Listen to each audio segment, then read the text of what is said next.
whatever. It's what the fuck Wednesday, so it's Right. whatever. What the fuck? What the fuck?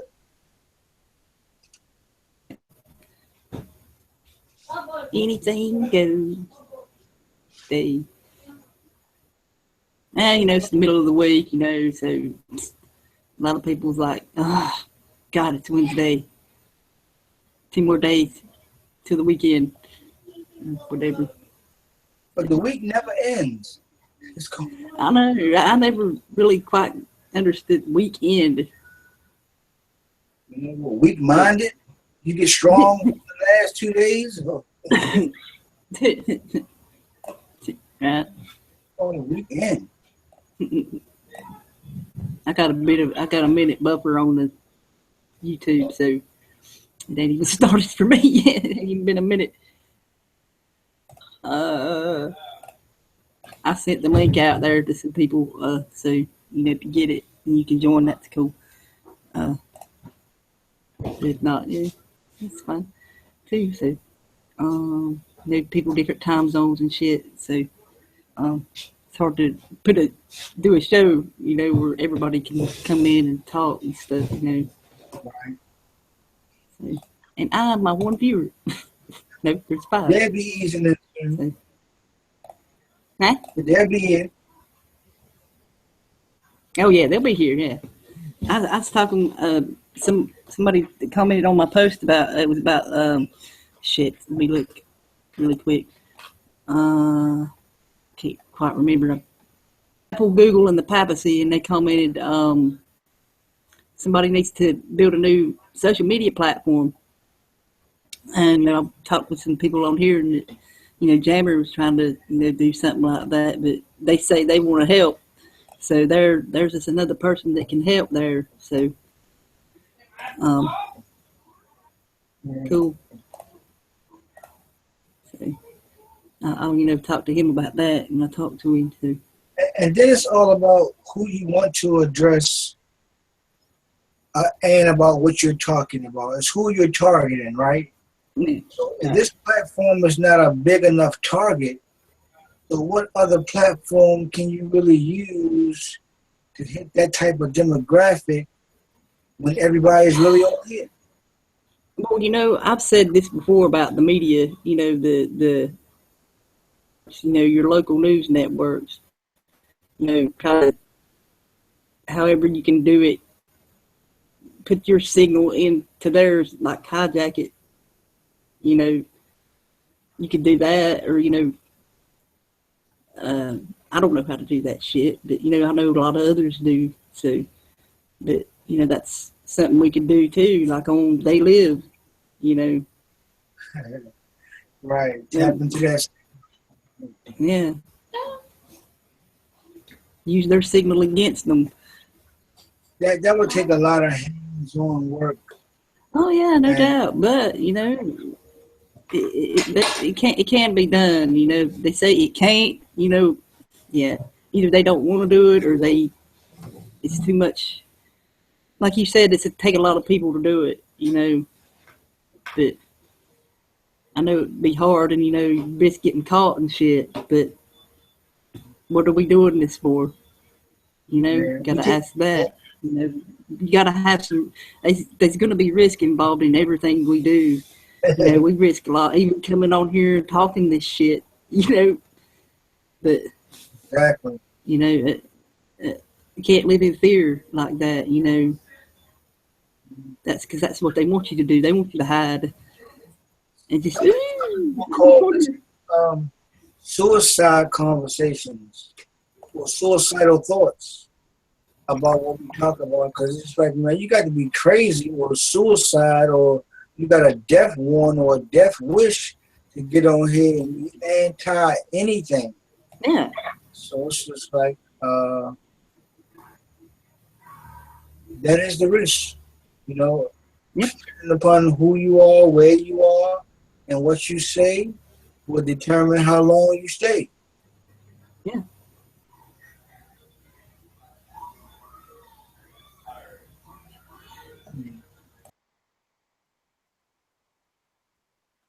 But I think that's just fear factor, because even if you had a Hmm? thought that somebody was coming to get you or whatever like that, that's just pretty much for you to it's pretty much a stop sign.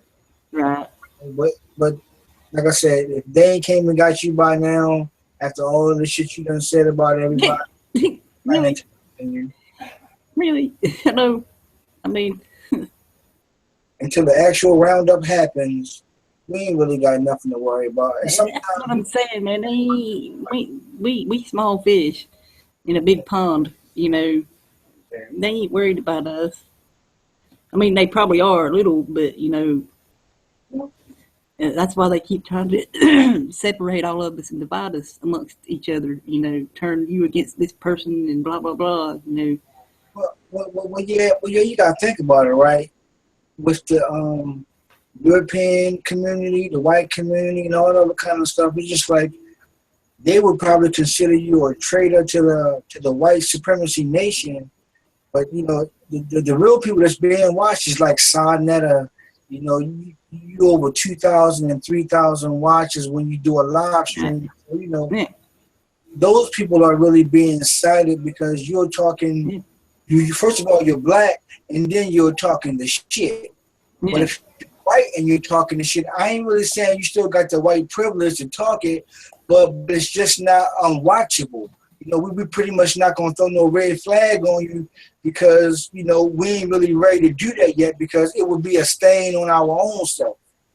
So it's just yeah, like you can get a little bit more leeway, having a color code as opposed to being black or Muslim, and you just trying to speak your First Amendment rights or yeah. trying to do your First Amendment jump. But yeah, Ah, it's real. So I say they gave us all an allowance. I don't know for how yeah, many years, but they pretty much allow you to do your thing and then look for the signs of a shutdown. yeah, yeah, yeah, Or not. Like I said, some people continue to play the game, and then they send George Soros to your house to sign the contract. yep, Yeah, come on and join us. yeah, You can't yeah, beat us. yeah. Join us, or they introduce you to Britain House. Oop, my button. Yeah, Britain House is real. Mm. It's not a fictitious thing. It's just like the secrets of the secrets of the secret society. It's just like Yeah. sometimes I tell people like, hey man, you ain't even seen real white folks yet. You ain't seen them because real white folks don't even know nothing about no work. They don't know nothing about no computer. They don't even have to, they're not even living under these type of governments. But the real Yeah. people that run the world, they ain't worried about no Google and YouTube and all that kind of crap. They Mm. got CEO puppets like Cook and all the ones that Donald Trump is talking to now. All the Yeah. COOs, yeah. So they ain't nothing but the front men. And if you know if it's somebody Yeah. behind them, if you're a CEO, it's somebody else behind you. Yeah. It's like the president. Exactly. Oh, shit. Yeah, so they saying they finally Fuck. got a businessman to come in and run the United States like it's a corporate business. So it's just like you pretty much fulfilling the head of the state movie with Chris Rock in it, where he said I'm voting for big business. So now we got big business in the White House. Mm. So if it's about the business, Yeah. let's become business minded. This way we might can keep up or compete. Yeah. Well, it's Black been a corporation for a long time. People, I know Grimm's been getting in debates with these people about that. They're like, no, it's not. No corporation. Yes, it is. now you Corporation. got you got your CEO of the corporation, and black people didn't ask Obama for nothing. We just expected him to do something. So it's just like now you got Ray Lewis, Jim Brown, and the Pastor Jones or whatever his name is, going to the Trump Tower and putting in the request for black help. So Ray Lewis holler, it ain't a black or white thing. Oh, that's irrelevant. Yeah. Right. We need jobs, we need this, we need that. And it's just like, okay, if you're gonna move away the black and white thing and call it irrelevant and replace it with jobs, that's remain to be seen. Because Donald Trump, if you're thinking that he's gonna do anything for you, you're gonna have to cut a deal. It ain't gonna be a silver spoon. Right. So trying to hold him accountable now, it's just good made for TV. It's made for TV. It makes him look good. He got Kanye West, Ray Lewis, Jim Brown. You went inside that bag and pulled the black card out, and you're trying to use it. You're trying to use it in a way where it's like, I'm really with you, but yeah, man, really? If we ain't got our money right as a black people, then we can't go to his table and cut no deals, because you'll no deal when it comes to Donald Trump and a CEO. Yeah, remember his show, The Apprentice. Yeah, and he don't care to fire people, so that means he don't care to cut all these programs and shit too that he said he wasn't going to do. That's exactly why they wanted him in there. Yeah, because he's the cutter. So he would do it. He would do it. Yeah. He'll cut it and not care about it. Right. And tell you it was a great cut. Yeah. Yeah. We saved so many $1 million doing that. Or whatever. I ain't even got Medicaid, and if you're thinking about cutting it, don't cut that. I ain't even. Yeah. Come on, grandma and granddaddy, they still here. Come on, don't start coming. I know. Because that's the only way you can save money is to cut. I used to be a manager. It's called time management. You want to do more with less. Mm-hmm. I know what it's like. Trust me, you want to do more with less. That is the business. Mm-hmm. So just when I tell you that the Mexicans are taking your jobs, they're not going to take your jobs in the next 3 to 5 years. Computers and robots are going to replace you. Mm-hmm. So they're going to be driving your trucks. They're going to be driving your Uber cars, and we're pretty much not going to need you no more at McDonald's. You got an assembly line to take care of all of that. The burgers fix themselves now.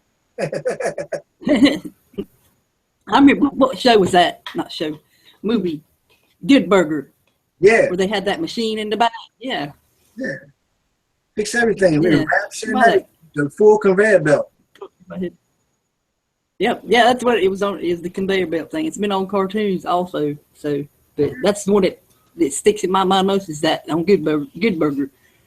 Good Burger, exactly. Come and get your Good Burger. That was the movie. Yeah, no doubt. Mm-hmm. But it's just like they try to make things funny so that we don't see the point. Right. Yeah. Yeah. You hide it in calm. Exactly. I mean, some stuff just not funny because it's our reality. Mm-hmm. Mm-hmm. Exactly. You really talking about snatching jobs. I mean, you're going to create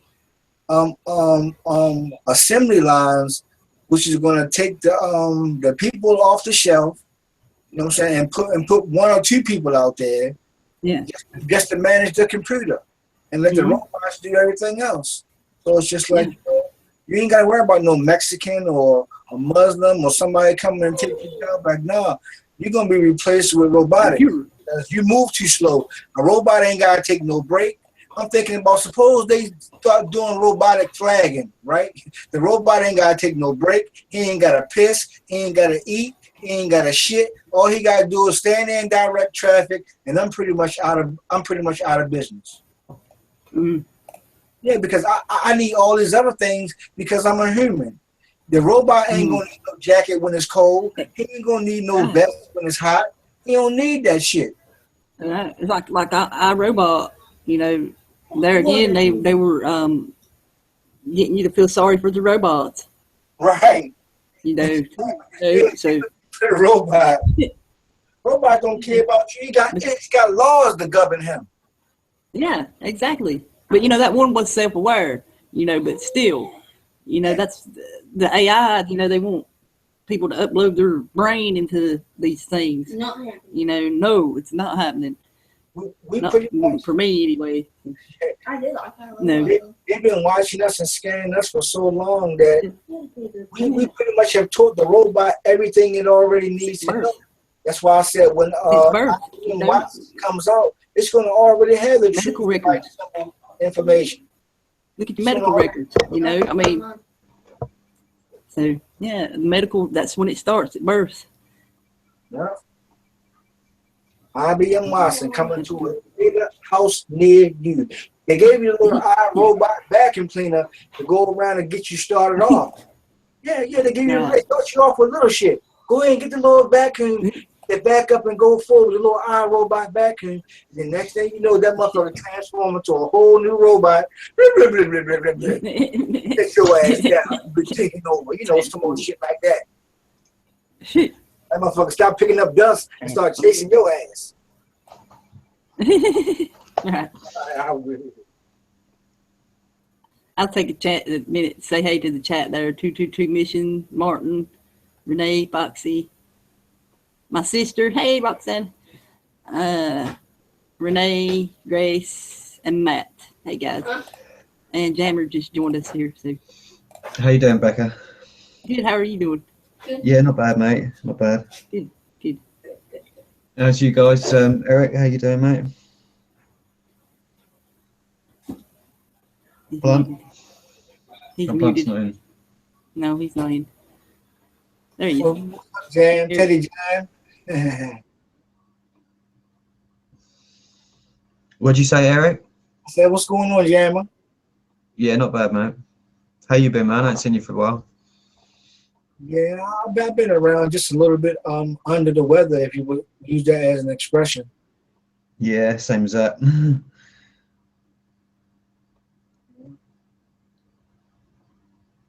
Oh, man.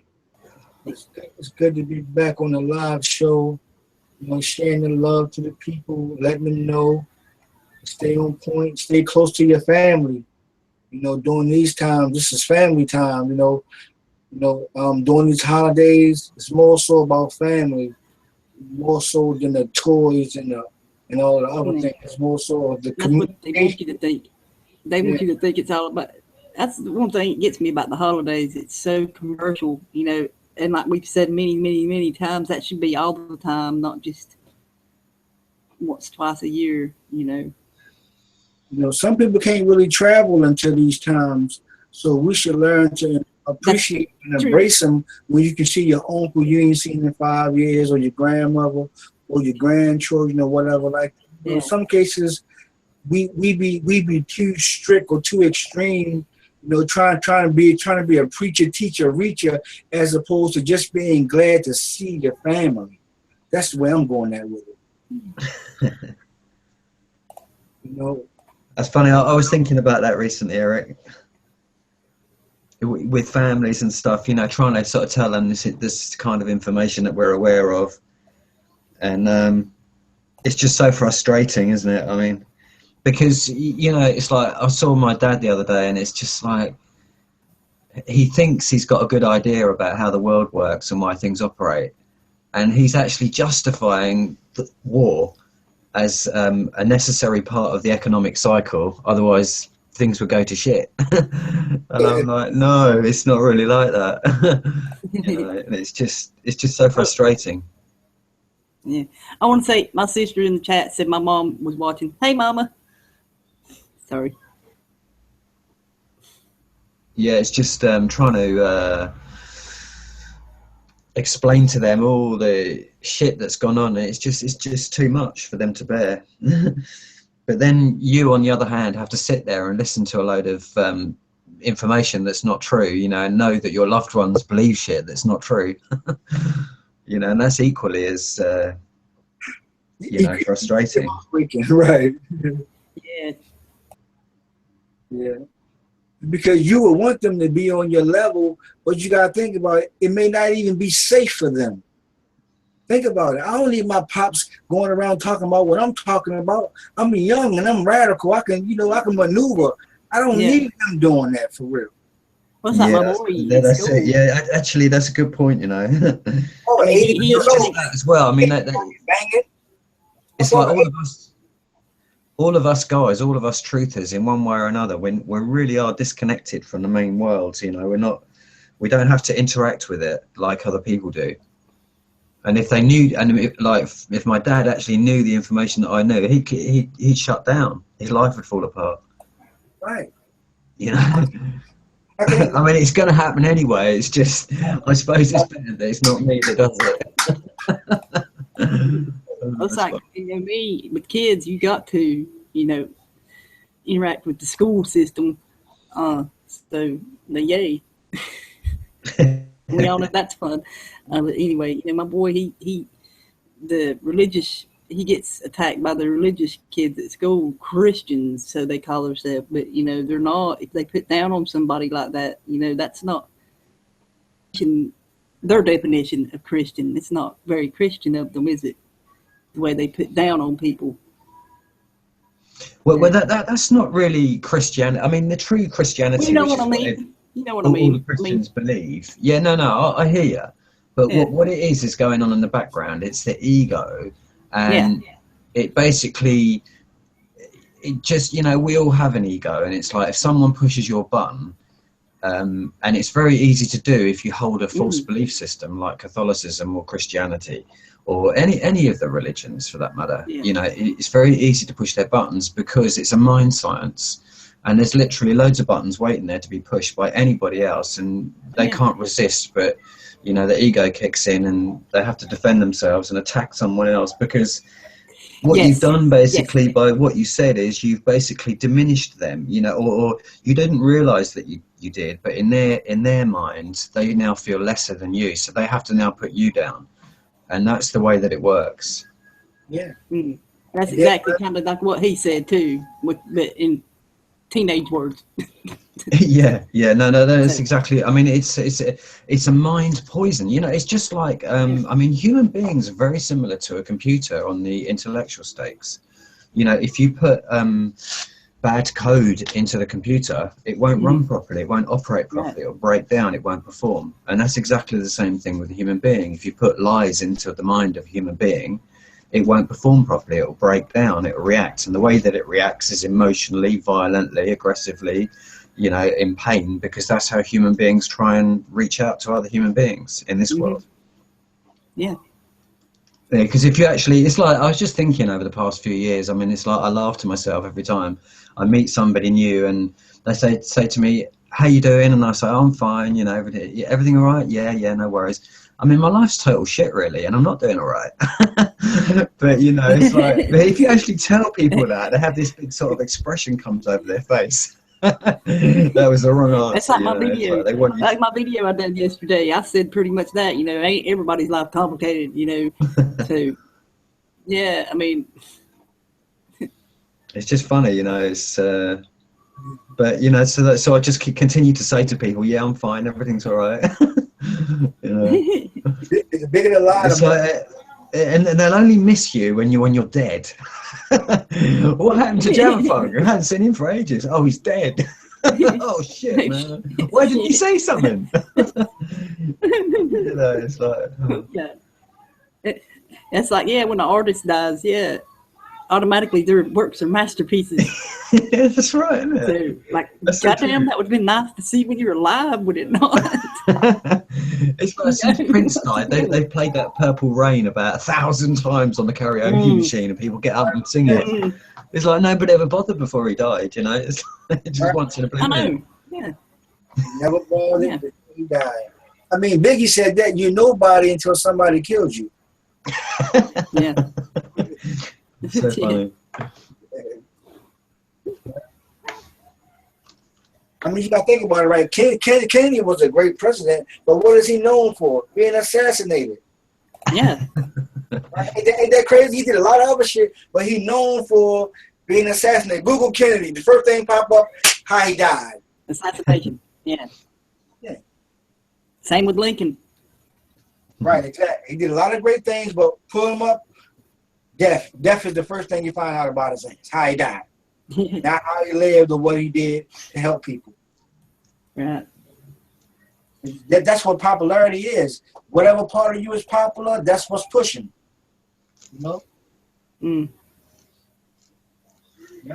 Yeah, I think I don't know, it's my opinion, but I think on the world stakes of all the crazy shit that's happening, I think the whole world just needs to wind back a bit, just to relax into nature a little bit, let nature breathe through them a bit, and I'm not talking for a couple of weeks, I'm talking for a couple of years, so that we can get rid of this. I mean, this war culture is really, I mean, the bombs and flying bombs and machines that fly to kill other people and that's only been here in the last 200 years, 150 years. This has all been manufactured by human beings. Yeah. And we need to unmanufacture it and stop this shit so this can't happen anymore. Yeah. And it only benefits the very few people in our society that control the machines of war, because nobody else can afford to run that kind of shit, Right. No way. That's like the chemtrails. The only people that could possibly afford to do that are the people that run the world. Yeah. Because, I mean, not even Richard Branson could, with all his money, could afford to do that. Not even Bill Gates could afford to do that. Oh, no. And then they need the manpower, so they got to brainwash the people to come fight for them. I noticed, since... I spoke to Brian video saying, it's the Pharaohs. It's like, well, I've noticed a lot of stuff coming out recently. People seem to be focusing on like tragedy and hope, as though that's the latest incarnation or not the latest incarnation. Rather, it's this is the real deal. This is what's going on. But really, it's like Granvey says. It's not. This is just a new reincarnation of the machinations of the Babylonian Empire. Yes. I mean, they've been doing this for a long time, but I mean, I think on the war, the machines of war, I think that is a new thing. Yeah. Although they had lots of other methods, it wasn't so destructive to nature like before. Well, I believe they did actually, but it's like we said before, they hide that from us. They probably had this shit hidden. Yeah, actually, now you said that, that's true. Yeah, yeah, no, I agree with you. Because I mean, you look back at these places where, well, then again, it could be explained by plasma, whatever. I don't know a lot about that. Just what I hear Grim and Debbie talk about, but you've got places that's been vitrified. The glass. Yeah, that's right. Actually, no, you're right. What I just said is wrong, of course, because they've had the Vermanas or the Indian flying machines. Mm. We don't really hear much about. But it's interesting. That's what I'm trying to get through. Really, it's like this is how easy it is to get sidetracked and misled about what the real truth is, and that's why it's important to be reminded of things like it's the Egyptians that are running this shit, because you see like this new. All you got to do is take a new load of information, and then it just kind of like washes over the old information and dilutes it a little bit. Or the truth information. It's quite hard to keep my mind focused. Mm. That's right. And what the real deal is, like the flying machines. Obviously, they had flying machines back then. Yes. That's in the historical record. So, and obviously the weapons as well. They're probably, I don't know, maybe they're less than what they had before. I don't know. It could be more than what we have now. Who knows? Yeah. Well, that's what I mean. Yeah. I mean, what I mean is, maybe they had less powerful weapons or more powerful weapons back then, and we've got lesser powerful now. Yeah. It's like we've said a lot of times, everybody knows this, the new world's built on top of the old. Yeah. Yeah, that's the truth. City. That's what Baltimore got. We got a whole city under where I'm standing at right now. I talked to a Freemason that I'm real close with, and he said, man, it's underground. Well, I already knew about the underground tunnels, but he was like, man, there's tunnels and cities. He said, there's a whole bunch of shit right up under Baltimore. And he'd been in them rooms. I was just like, it's some crazy shit. And, he only told me in secrecy, but it's just like, it's a real reality, because most people know, because this stuff is general information that you built on top of a shit. They're saying about the elite, they might go underground when all the shit kicks off and all of these underground bunkers. I think that's a crock of shit. Because, I don't get much sunlight as it is. I kind of live underground, and I can tell you I'm getting really sick doing it. You know, so these people, if they went underground for any length of time and didn't see daylight, they would all die. Artificial sun. Nah, it won't do. It's no good. I mean, I've tried that shit, but you know, look at my blisters. That's just purely not good. I mean, it's like I had a little bit of sunlight today, and I just put it in the sun for about 10 minutes. It was nice and strong, and they're healing like, you know, instantly. And it's just sunlight really that's doing it. I mean, you know, there's a lot of other factors as well, but it's really sort of not taking care of myself generally. And you know, one of the other things is like, you know, stopping eating wheat and watching what I'm intaking on the foodstuffs. Yes. It's been really difficult for me because I haven't got anyone to monitor me. And when I get focused in, you know, basically start working on something, I just forget about myself and just carry on. And that's what I've been doing, you know, for years now. And it's not healthy to do that. So I've got to back off as well. Yeah. You know, to to take care of myself first, or I can't help no one else. That's like me, you know. I'd sit up to 2 or 3 o'clock in the morning. Not all I'd be listening to music, but I'd be painting or drawing. You know, I'd sit up till 2 or 3 in the morning. You know, doing that. But you know, that's something being created, though. So. Yeah, no, I mean that's good. That's healthy. It's the other ancillary stuff. You know, remember to feed yourself. It's like, you know, remember to eat your greens. I wasn't eating any greens for about 7 years. You know, and you know, and that makes a difference. That's your iron and all of the, you know, just green vegetables, very important. Cabbage, and stuff like that. Especially if you smoke weed, it depletes your energy systems a lot. You know, vitamin C supplement intakes and stuff like that. I've started taking iron and magnesium as well now, which might all be helping a little bit because I sort of like it's getting just relieved a little bit, stinging like fuck, but it's relieved a bit today. Delete's asking in the chat when what kicks off. I don't know. It says delay on the YouTube. So I'm not watching on YouTube. I can't see what he's saying. He's asking when what kicks off. Well, they apparently the people that are saying that the underground, the elite have a lot of bunkers and shit like that built, these cities and what have you. So obviously they're saying that when the Third World War kicks off and they start dropping all of these high-tech bombs, they'll be all safe in their underground bunkers. But you know, that's what I'm saying, is that without sunlight, everyone's going to die anyway. Their death will be fucking horrible, mate, if you get these blisters and die. Let me tell you. I think they're going underground. They're going south. You know. Because they already did it. If you Google energy for tomorrow, during the 2008 Obama campaign, this is when they initiated it. The NRU, the North American Treaty, that's what George Bush had signed while we was chatting Obama. So, I mean, the NAU or some shit, I get it, North American Treaty. But they said they got labor from Mexico, and it's called Energy for Tomorrow. So a white lady come on there and she said we got 6 billion natural resources for 6 million years. She just used all of the 666s in her first commercial. And I was like, damn, so you already been prepared. They show you they got elevators that go as far as all the way down. They got shit already ready. And if they had the commercial on in 2008, you know they got that shit built live and in living by now. They probably already had it built. Oh, yes. They gave the commercial in 2008 as if it was getting ready to be built, but that shit probably already been here. 80s. And they put the white lady on there and say, hey, energy for tomorrow. We'll be using Canada resources, Mexican labor, and that's how we're going to get it popping off. I mean, just to give you an example, they're saying those grey aliens are apparently future humans. So that's what they'll turn into. I mean, you know, that's go living underground. That's what happens. No sunlight. Yeah.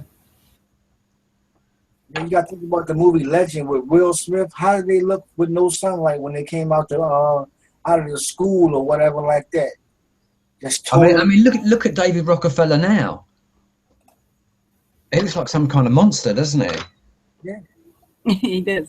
He looks like a fucking vampire, you know. I mean, there's other people as well. There's years and years ago when I first got on the internet, they sort of like had these pictures of some geezer that comes out at some really high level meeting, and it's videoed, and this geezer comes out. I mean, he looks human, but there's not much human about him, you know. he's a very frightening geezer to look at. You're like, fucking hell, it must be from another planet or something.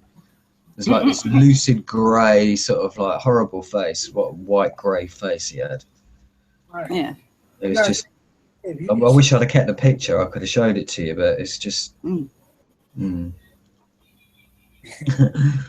If NASCAR can send an orb out in space, you ain't gonna tell me an alien can't come in space. You know, because if we already on a planet out in space, then NASA gonna put their little drones or whatever like that out in the sky, and they can travel all these different miles. So man, come on, man, you ain't gonna tell me that some alien race or whatever like that don't have the possibility to do just the same. So traveling the Earth is just as easy as we launching from shit from Earth. That's what I'm trying to say. It's quicker to get here. Oh, because they're interdimensional beings. Too, They use one know, and, portals and zap right through. mm, You know? or maybe they don't even need a spaceship. Exactly. So, Exactly. Yeah. That's an interesting one, that is. like in that movie Contact, you know. Too much shit. I've seen too much shit to even have doubt for that. Well, yeah. I've seen some weird shit myself too. So, but, yeah, but yeah, that's not all of them. I'm just saying, not all of them probably need a spaceship. And they're like light, you know, they're pure light, pure energy type thing. That's what I mean. I guess. I ain't gonna really get into like a real abduction story. You know, being grabbed up, touched up by beings. You know, seeing stuff at the door. Seeing old man stick his head out and say, "Come here, let me show you something." And then he take me in my room and he really fucking show me something.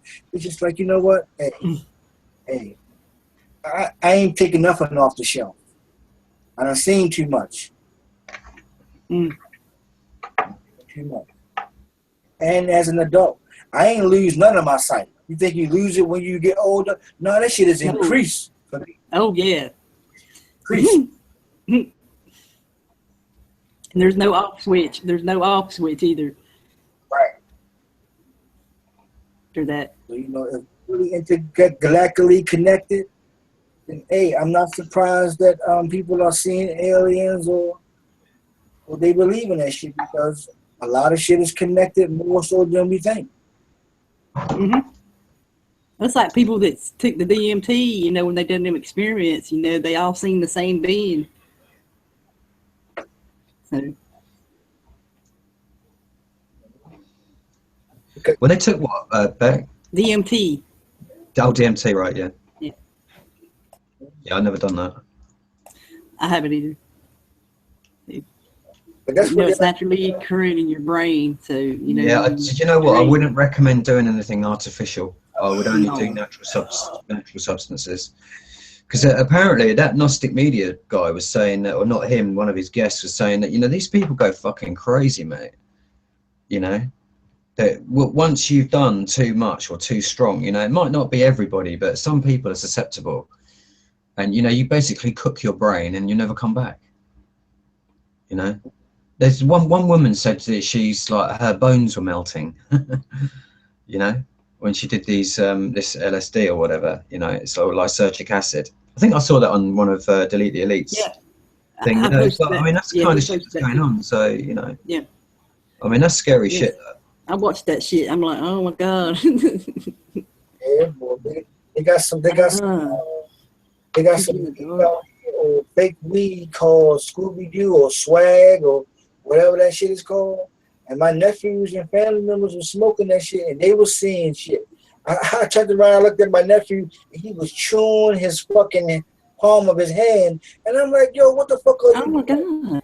He was eating strawberry cookies. There ain't no fucking cookies in your goddamn hand. Oh, my God. I saw these kids at school, man, they were just on pain pills. I don't even remember what kind, but dude was in the class eating his book. So it must have been something. It must not have been pain pills.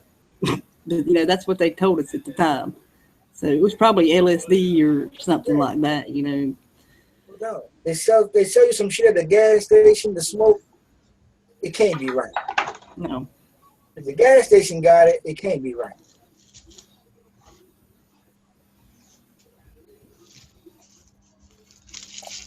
What are you talking about, Eric? It's some Scooby Doo shit. It's called Scooby Doo or Potpourri or something like that. And you can smoke K2? it. Yeah, You talking about that K2? That K2 that killed two. It killed two motherfuckers. Yes, it'll kill you. Yeah. Yeah, K2. That's it. I've never heard of that, so I don't know. Good. You know what I They mean? used to sell it around here. I don't think they do anymore. That's a killer.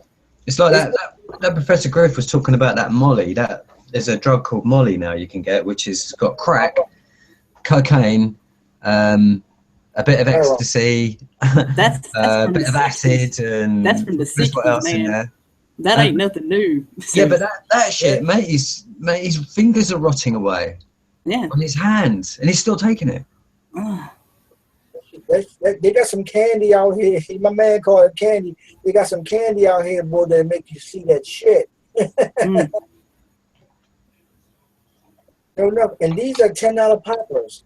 It's just like who don't fucking have $10 these days?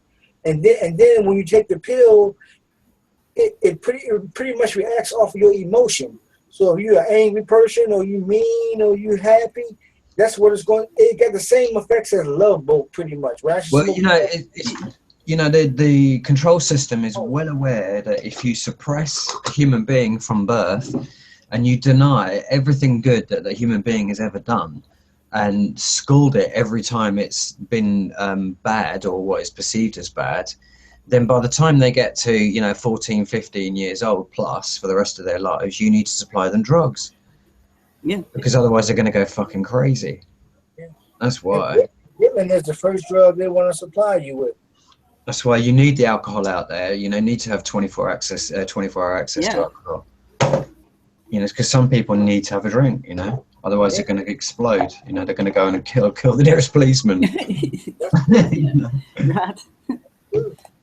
It's true. I mean, that's why they do it. I mean, that's why the oligarchs ship all that opium around the world. They suppressed the whole of China with that. I seen it for my own self. Right, I don't even want to give it away, but if you give a kid some food, and then you say, "Why are you eating like that? Slow down. Don't do it like that." You pretty much treating them like a dog when you feed a dog and you grab his tail. Eventually, he's gonna bite you.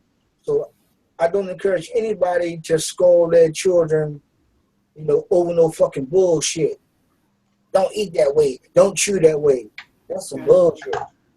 Yeah.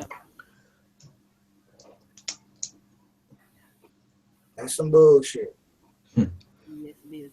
That's just total control. In some cases they say, "Oh, it's black supremacy." Like if it's in a black family, hell yeah, it is. If you want to give it a real strong name, like, yeah, you was real supreme in your black orders. Sit down, turn around. Don't you know what I mean? Like, yeah, not love, but just being, in order. Not love, but order. You can't do that to a child, man, because they grow up fucked up. So now when I look at him and he all fucked up, I know why. When he used to wake up screaming because he had a nightmare, you didn't rock him back to sleep. You shook his ass back to sleep and told him to shut the fuck up. You cannot do that. You had to grow up right. That's so funny, man. Right. I wasn't done that way, so. Come on, man, I'm gonna shake you back to sleep. I ain't gonna rock you. Hey, say that again, Becca. I wasn't done that way, so. Right. Okay. I was pretty much. Well, not. Sometimes I was. Sometimes I wasn't. Depends where I was. It's like, the other thing, Eric, right, when you think about this is, boys and girls, when they're pre-puberty, both of the male and the female are basically a female. They're like a little girl. Right. Right. So, you need to give the same kind of care to the boys as you give to the girls. And yet the boys get a very harsh upbringing in comparison to the girls. Yep. You know, it's just like, okay, for one thing, I mean, especially on the psychological level, there's no outlet for boys. I mean, for myself, I found that there was no outlet for my, you know, to be able to identify with any emotional aspects of what I was feeling inside, you know, to get anyone to understand that. right? You know, they don't understand how you're feeling. It's like, I heard Michael Desarian talk about it recently on one of his talks, and I thought, yeah, that's a really good point. Is that, you know, when the child speaks to you when they're, I don't know, 40, around that sort of age, 14, maybe 12, 14, 15, and that, you know, they're full of emotions, they've gone through or going through puberty, and you say to them, you know, get in line, and everyone else has to deal with it as well. And it's like, fuck everyone else, what about me? I'm feeling this right now. Why don't you speak to me about my life now, not waiting for 10 years? And I thought, you know, that's so true, because that's what was said to me, you know, shut up, fuck off, and we'll get back in line. You know, there's 100 other people who will replace you. That's what they threaten you with. And I'm like, well, okay, then go and pick them then. That's what I say now, you know. Right. You know, so go and get a job. I say, like, no. If you want you know, so he says to me, go and be a plumber or an electrician or something. I say, no, if you want your lights or your toilet fit, go and fucking fix it yourself. It's like, I know what, go and employ one of the Polish people to come in to rip you off, and when you're not looking, he'll piss in your sink, steal everything out of your cupboard, and he'll do a shit job, and you won't be able to call him because he won't be there next year. He'll be gone back to Poland because they're all fucking leaving Britain and going back. You know, and that's how I feel, and that's how I've been for a long time, really, for about 20 years plus now. You know, and I was a qualified mechanic. You know, I was a trained technician for Toyota. It's like, so they're just like blown out mechanic. I know there's quite a few people like me as well. You know, highly trained people, but they don't want to treat you with respect, or you know, or in that environment. It's like, I found that it's like a worse reflection of how it was in my home life is actually going to the work life, because you're not really related to anyone in your work life, but you have to spend an inordinate amount of time with them, and they're a bunch of fucking assholes, most of them. Not all of them, and I've worked some places they've been all right, but it's just been more tolerable than anything else. It's not some place you want to go, oh, I've got to go to work, you know, because I enjoy it so much, you know. Yeah, I'm only going to work for the money. You know, that's the only reason I'm there. Not for the experience, or No. to become a master of my trade, but just for the money. Yeah, I just find the psychological aspect very interesting to myself at the moment, because I think everything lies there, or all of the answers to all of the problems lie in the mind, really, or in the psychology. But, you know, with the rest of the world the way it is, I mean, you know, my dad's one of those people, what he's really doing, what's underneath it all, is that, I mean, I had to push him to get him to tell me that he thinks that war is necessary, but it was just, you know, just to see how far, you know, how much information he knows, and he doesn't really know anything at all. It's only surface deep, if you know what I mean. And what he's really doing is just pretending, and he's just avoiding all of the aggro. And the reason he's doing that is just what I just spoke about, is that, you know, since you're born until you leave home and have to defend for yourself, you're scolded for everything that you do wrong, but you're never praised for anything that you do right. So, you know, just imagine him at his age, is like, he's now 71. So it's like he's still working, you know, he can't deal with anything that is going to upset his lifestyle, and he would just collapse on an emotional level if he had to deal with the truth. You know, and that's not why I mean, I think he's intelligent enough to be able to deal with it. I think the reason he doesn't is that he knows that everyone else is not capable of dealing with all of that kind of stuff, you know, because you don't know who you're talking to. I mean, you know, in business, you have to speak to all sorts of manner of people, and, you know, half these people used to work for the army. So if you say anything wrong against the army in any way, shape or form, you might not think that you are, but you'll upset them and you'll offend to them. Right. And if they're a customer of yours and you're reliant on selling them some trade or whatever, then you're fucked, basically. if you said the wrong thing, right? So you know, You might have just cost your company £50,000 or something, you know.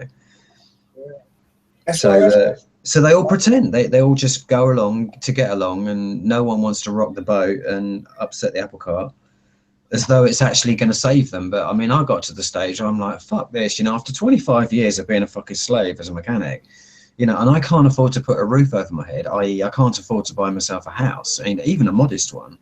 You know, something's wrong here, you know. It's like, I'm a hard-working guy. I studied, I went to college, I did all the things I was supposed to, and then I basically got fucked over and told I was worth chump change. And I'm like, all right, if I'm worth chump change, you fucking fix them cars yourself, you cunt. That ain't fucking easy to do. I mean, yeah, that's right. You know, you can change the brake pads. It'll take you a fucking day. It'll take me 10 minutes. Right. Yeah. That's the difference. You know? Yeah, exactly. Yeah, my uncle was a mechanic. Yeah, so yeah. But and it's all sorts of people like that, you know. There's people even more qualified than me, you know, doctors and people like that. They can't get jobs. Well, not necessarily doctors, but there was a guy. He used to. I used to go shooting with him. He used to test aircraft jet engines, and he used to test. He used to test the test equipment that tested the jet engines. So his job was really highly specialised. I mean, there wasn't. You know, there's probably 100 people in the world that does the sort of job that he does. And it's like, and he lost his job and he just couldn't get another job again.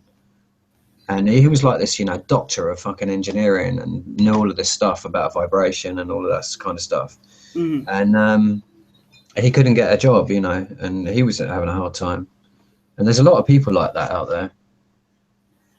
Oh, yeah. You know, but, I mean, in my case, it's like I woke up and I understand that, you know, you know, in his case, it's different for everybody. You know, in his case, he had a family to feed. So, I mean, to go out and get another job and just to keep quiet and pretend is probably the better thing to do.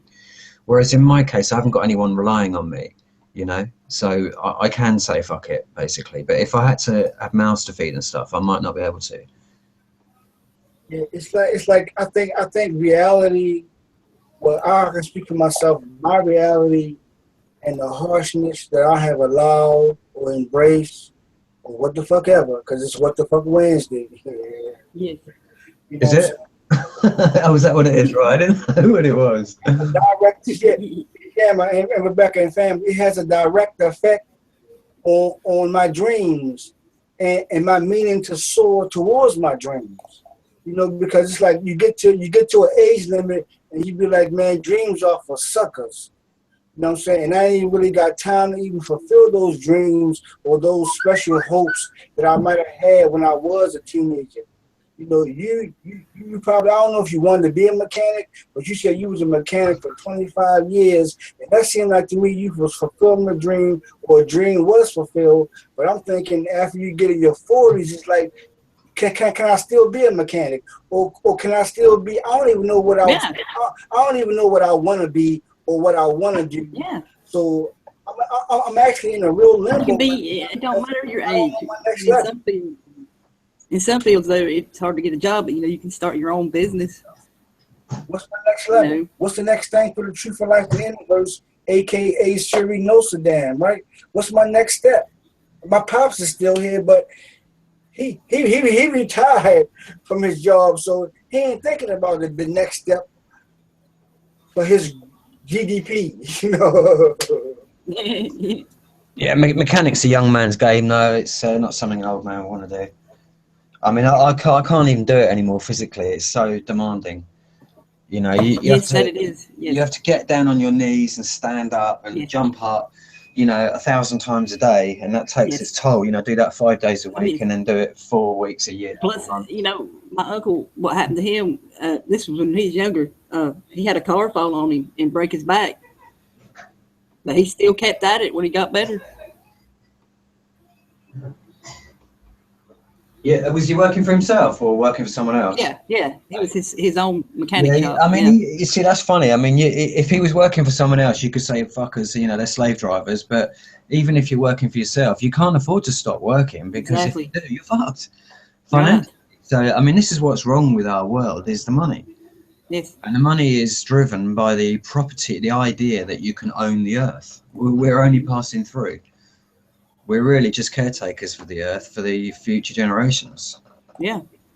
Yeah, you get your So, I mean, that's really the main thing, is to get rid of the idea, you know, because then if you're not having to pay to live on the land or on the earth that we're born on, then life becomes a joy. You know, everything becomes joyous, you know, to go and search out information on how to do stuff. Mhm. And, you know, from my perspective, that will be to learn how to cook and how to get the right foods and eat and prepare them properly and save them and jar them up for the winter and stuff like that, you know. Because Yes. I've never done all of that. I mean, that was never taught to me. You know, I mean, I used to see my auntie doing sort of certain stuff, and you know, she'd make Yeah. jam and stuff like that. But that was it. You know, I don't know how to do anything Yeah. else. Well, see, I'm gonna do a show Saturday on that. I'd like to get some people that do know how to do that stuff to join. You know, so that would be cool. You know, I know a little bit, but not. I can look it up and stuff like that. I mean, having said that, I mean, I think jam is really bad now because that's mostly sugar. You know, you're making it so sugar is, you know, full of aspartame, so that's not something you want to be eating. No. They need to put on bread anyway. So they used to put butter on bread, so you don't want to eat bread. It's funny, I just started getting the milk, right, and delivered to the house, and the milkman delivered a free loaf of bread, King's Milk bread. I just left it out there. He's like, he didn't even bother taking it back the next time he came to pick up the empties and that, and to bring the milk again. So I just threw a whole loaf of bread in the bin. I'm not going to eat it. It's crazy. Yeah. But I mean, that's the thing. And we're not supposed to be working like this for other people, flat out, for all our lives. No. That's what gives energy and power to these few minority of liars. And they tell you how much your time is worth. Let me tell you how much your time is worth to them.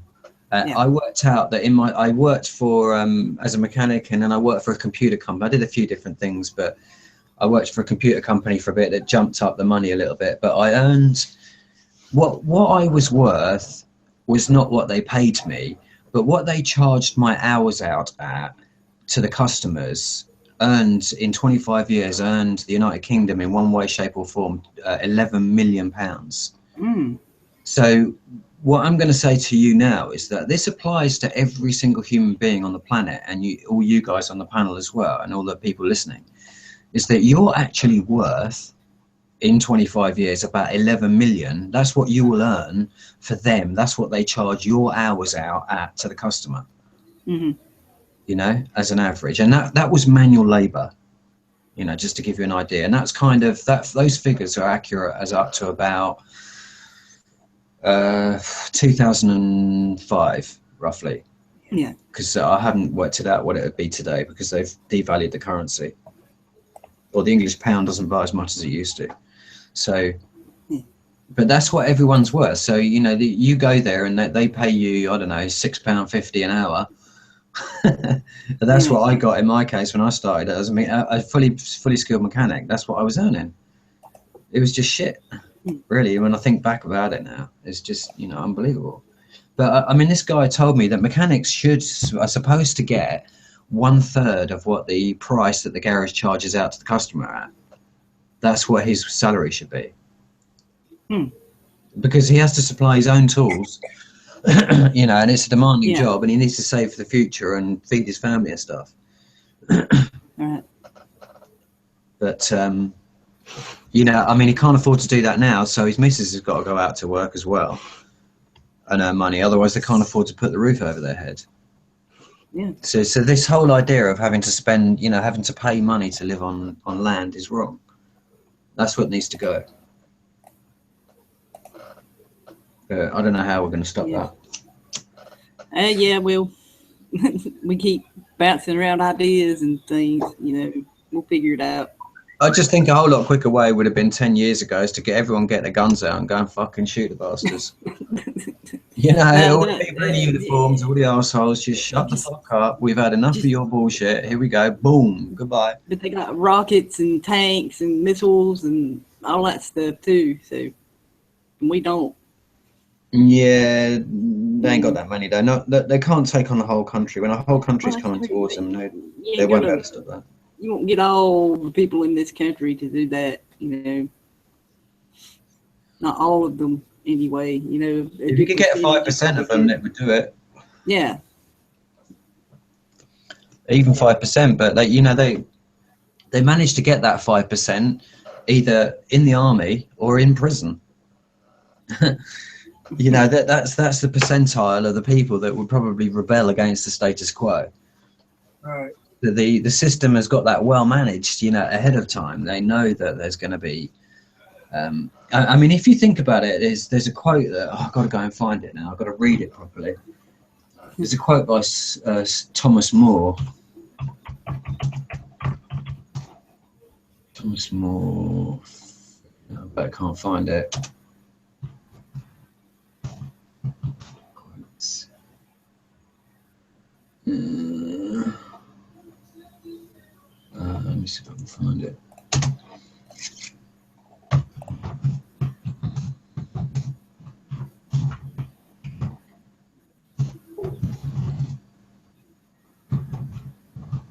Can't find it. It's basically, I'll have to paraphrase it.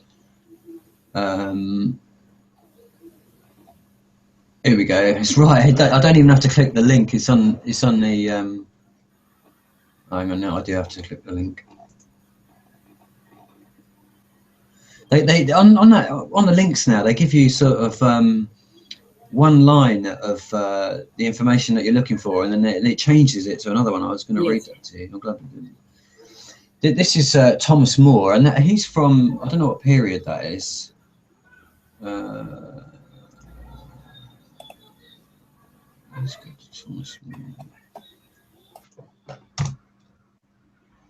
More. Let's just click that. I'll be with you in a second.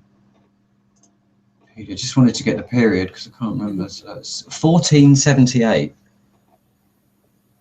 1478. Wow, that's for if you suffer your people to be ill-educated and their manners to be corrupted from their infancy, and then punishment for those crimes to which their first education disposed them, what else is to be concluded from this but that first you make thieves and then punish them? And that was Thomas More speaking to Henry VIII, I think.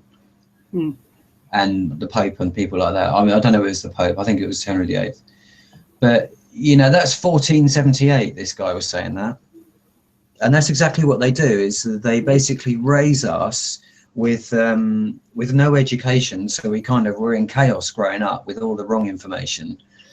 So that we become criminals by the time we're adolescents. And then they punish us for the crimes that they disposed us by our first education. Yep. Yes, exactly. That's one of the big, a part of the black instruction in the black community is what you're saying right there as the truth. That is a real black reality, and I can speak for the whole black nation when I say that. I'll tell you what, Eric, don't just think it's the black reality, it's a white reality in England as well. Yeah, no doubt. I mean, you know, if you look at Manchester and Liverpool, I mean, the place, you know, outside of the city centre, that everything is a fucking slum. It is, you know, it's the ghetto. We live in, you know, in London. There was some interviewer goes up to some kids, or some BBC guy is going to interview some kids, and he makes some sarcastic comment, and he's really just, he's gloating in front of these kids, in front of the camera. He's gloating at his affluence, and that these kids have nothing, and they're on this fucking cart with makeshift wheels bolted to it, or this milk crate, and that's their little go-kart. And he goes over to them to, you know, to be condescending to them. And he says, "What are you doing here?" And, you know, it's like, why, you know, can't you find anything more constructive to do? And this kid says, "It's the ghetto, mate." And this BBC reporter just completely ignores him. You know, he heard him perfectly well what he said, you know, but he wasn't ready to deal with that kind of conversation from a 14-year-old kid. It just, you know, was well aware of the fact that we live in the slums, and the rich is totally different for them. You know, they get handed everything with a silver spoon in their mouth. You know, and that's the people that are at Skull and Bones and who lord it over the rest of us and think that we're not human beings and that they're better than us. Yeah. you know, but they're not. It's not, you know, it's not a black thing, you know. You know, I mean, you go and speak to the Hispanics, they'll tell you it's an Hispanic thing, and go and Yeah, speak to yeah. the Chinese, they'll tell you it's a Chinese thing, you know, as well. And It's just, we're all in the same boat. yeah, it's just the truth for everybody. I was just saying it for my people. I wasn't saying it wasn't happening to nobody else. I was just speaking on my behalf because I seen it growing up in my own inner cities. And even some cases, if you will argue the suburbs or the Baltimore County, look, if you wasn't in Baltimore County and you never went to Woodlawn and you had to really live in the hood like I did, good chances still could have been low. You know, I know it's all about family background and the overall your choice to make a decision whether you want to go right or left. But it did make a difference from Baltimore City to Baltimore County because I experienced it. When I left the city and I moved to the county, the food tastes better. The education was better. The athletic academics was better. Everything was fucking better at Woodlawn as opposed to Northwestern. So everything was better in the county. It was more white people, and they should have a shitload of race riot fights. Woodlawn was known for black and whites fighting. That's why I got kicked out of school, caught up in the hallway doing one of them damn riots. So it's just like, you know, I know the difference between living in the hood and in the county. And yeah, it makes a big difference. It makes a big difference. And then if the city didn't prepare you for county type of teaching, and those books were different, I mean, it was like learning a whole new language for me. You know, so shit is different. Yeah, yeah, no, I hear that. I moved around a lot when I was a kid as well, so I kind of identify with that. I had to start my education about 4 times, you know. It's like that's when I got into secondary school, and then it introduced my first maths lesson. It's the first time I'd never even done arithmetic yet. You know, I mean, I kind of had an idea because, you know, by that time I'd seen it, but, you know, I never went to school that much before I was 7 years old. So it was like the first maths lesson was algebra and decimal places. I'm like, what the fuck is this? You know, but I wasn't able to say what the fuck is this, you know, but I was just like everyone else, just pretending at that point, you know. Yeah. I was about, I don't know, what age was I then? Must have been about 11, I suppose, something like that, 10, 11 years old. Yeah. And then what's crazy, right? Well, my story is, speaking of algebra, a matter of fact, I had skipped algebra twice. So when I finally came there, the teacher said, okay, students, this is the guy that went to lunch twice. And everybody bust out laughing. Man, they had cheese sticks. Hell yeah, I'm going to lunch twice. I don't need to learn how to count. I already know how to count when I pay for that goddamn sandwich. Yeah, I mean, that's right. That is that. It's so funny that they don't really teach you too much. I mean, they did a little bit, but I mean, it's like I heard recently that at Eton, which is a really posh school in England, if you go to Eton, they teach you the Bills of Exchange Act, which is like House Joint Resolution 192 in America, which is your monetary, that's your monetary bill. Right. Your financing bill. So it's, you know, that's what they get taught at Eton, but, you know, to us, it's like, you know, how many apples can you get for £1.10 or something, you know, if the apples are 25p each? Do you know what I mean? And it's like that's the sort of question we get. But, you know, to actually understand that you are going to be your own banker and run your own bank account, you know, they didn't teach us anything about that kind of stuff. Yeah, because it wasn't for you. In some cases where you're born at, like I said, like if I'd have been born somewhere else, you might have learned some secrets a little bit earlier. Like, but because I was birthed in the city, in the hardcore Baltimore, and my parents both worked in the city, so it was like, you know, it wasn't going to get out until you get out. And I don't know. In some cases, the city can even be more safer for you because when you get in the county and you get around other races that don't agree with how you live, they don't like your loud music, they don't like the way you wear your clothes or whatever like that, then you may have some issues. And sometimes that puts you back into the hood where you're pretty much comfortable with walking down your street. Yeah, it's not safe to walk down the street here now. I mean, To be honest, the people are all right. It's the cops that are too dangerous, you know. Right. I'm serious, man. I mean, they fuck your life up. You know, if they come and nick you for something, they can destroy your life. Well, that's the same it is here. Just by getting arrested, you know. I nearly lost Yeah. my job because I got a fucking speeding ticket once when I was a salesman for this computer company. I was just saying, you know, it's like shit. You know, I'm doing my job and I was trying to get to an account, and I had to go and see the managing director because I wouldn't give my name when I got stopped for speeding. I was like, fuck you. You know how sometimes you just don't want to cooperate, and I was just like one of those. I'm not the cooperating type, really. Not when I don't want to, you know what I'm saying? I mean, I don't think that's unusual. I think that's natural, really. Yeah. We respond well. What the fuck you pulled me over for? I've been there before. I've been loud. You know, the first thing they say, calm down, sir. Like, all right, calm down.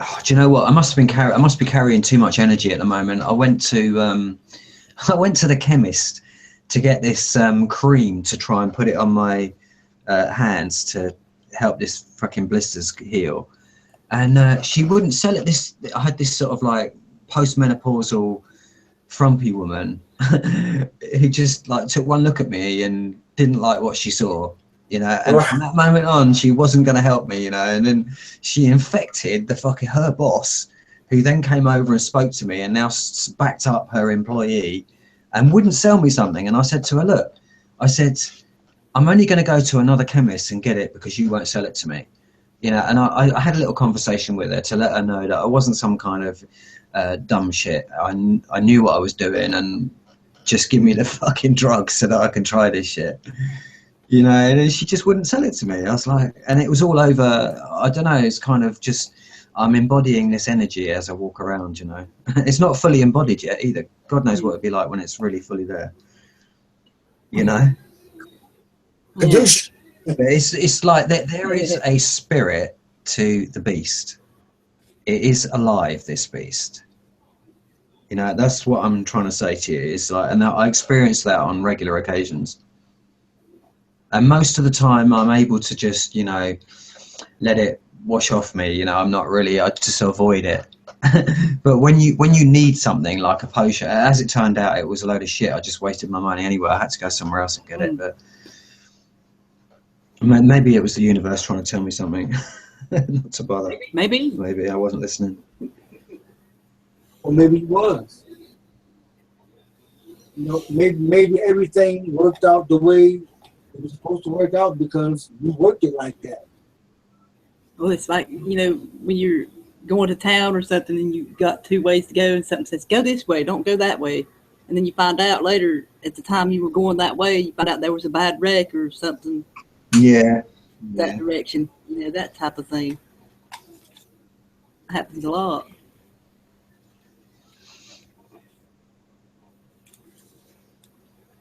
But yeah, that's a great quote from Thomas More about that. You know, it's not new really for what we're going through now today. I mean, this was the same back in his time. Mm-hmm. It's probably worse now. Wouldn't you say? You know, it's funny because Michael Tsarion's out there talking about a lot of the stuff that's accurate regarding, I mean, not getting into the alien stuff, but the psychological stuff on man. I think he's very right about that. But a lot of people are saying that he's, you know, being controlled or is part of the problem. Now, I mean, that may well be the case. I mean, if you think about a lot of the other people like Madame Blavatsky and all of those types of people, they, you know, the way that they speak and the way that they get people is they understand very well the psychological dimension of the pain that all of the human beings are suffering. Yeah. You know, with the way that we're forced to live and we're not able to express ourselves and, you know, to do what we want to do, to go and search out or follow our own dreams, our own inner desires, you know. Yeah. You know, you're forced to work for 8 hours a day for the man just to be able to afford to put a roof over your head, and then the spare money that you have got, you have to go and spend in the local store that the company that you work for owns anyway. You know, that's essentially what we've got going on. Yeah. I mean that's all Yeah. the supermarkets in the UK are owned by the House of Lords, pretty much. You know, it's Lord Nice. Sainsbury, Lord Tesco. You know, or the guy that owns Tesco is a lord. Yeah. You know, the Crown Corporation really controls all the food that everyone eats in the country. That kind of puts it into perspective, and it's Yeah. And then so you look at what they're spraying on it too. yeah. Glyphosate. So unless you're a manager and you're able to go and get, you know, so you don't drive around in a Ford Escort, you're allowed to get a BMW or something like that, and you live in a slightly bigger house, and your kids can go to a private school. And you know, you might have a little bit more money, but you're not doing anything. You're not going to go out there and change the world because you just simply won't have the resources to do it. But for everyone else, I mean, you haven't got any money to do anything with after that. You know, not of any significance. I know. No. And it's all about the economics in this system. If you haven't got economic power, you've got no power at all. They want you stuck where you're at because you're more easily controlled that way. Yeah, we'll make them a new device. We'll give them radios. That'll keep them busy for 25 years. Oh, and then comes the internet. And then now we'll have not too fast. We'll have TV first. Then we can introduce the internet, and then we'll get an iPhone. I've never had one. I haven't got one either. I don't want I one have either. to get one now because I fell off my push bike. I was texting. I was cycling along the road, and I was texting on my phone with no hands. I was like, I wasn't looking where I was going because I was reading the text, and I hit the fucking curb. Oh shit! It came off my bike, but I held on to the phone, but it banged on the floor. Still in my hand. I done my elbow in as well. Oh damn! Don't text and drive. And now it won't take photos. Videos still, but it won't. Oh man, Bummer. that sucks. So it's a bit fucked.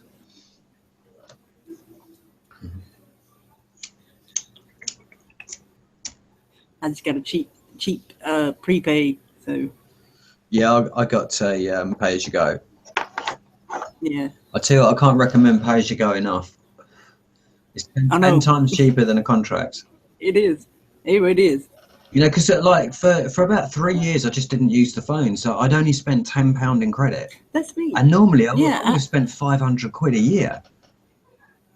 You know, on a contract, because you know what it's like. You got the contract, you're just going to keep using it, and then I always used to go over, so I was paying on average about 70, 80 quid a month. I get maybe 7 phone calls a month, if even that. You know, so you know, like you said, the pay as you go is the cheapest. And we text more than anything people do anymore. So. You know, it's funny with now I'm sort of at this stage, especially recently. I've taken in a lot of new information recently.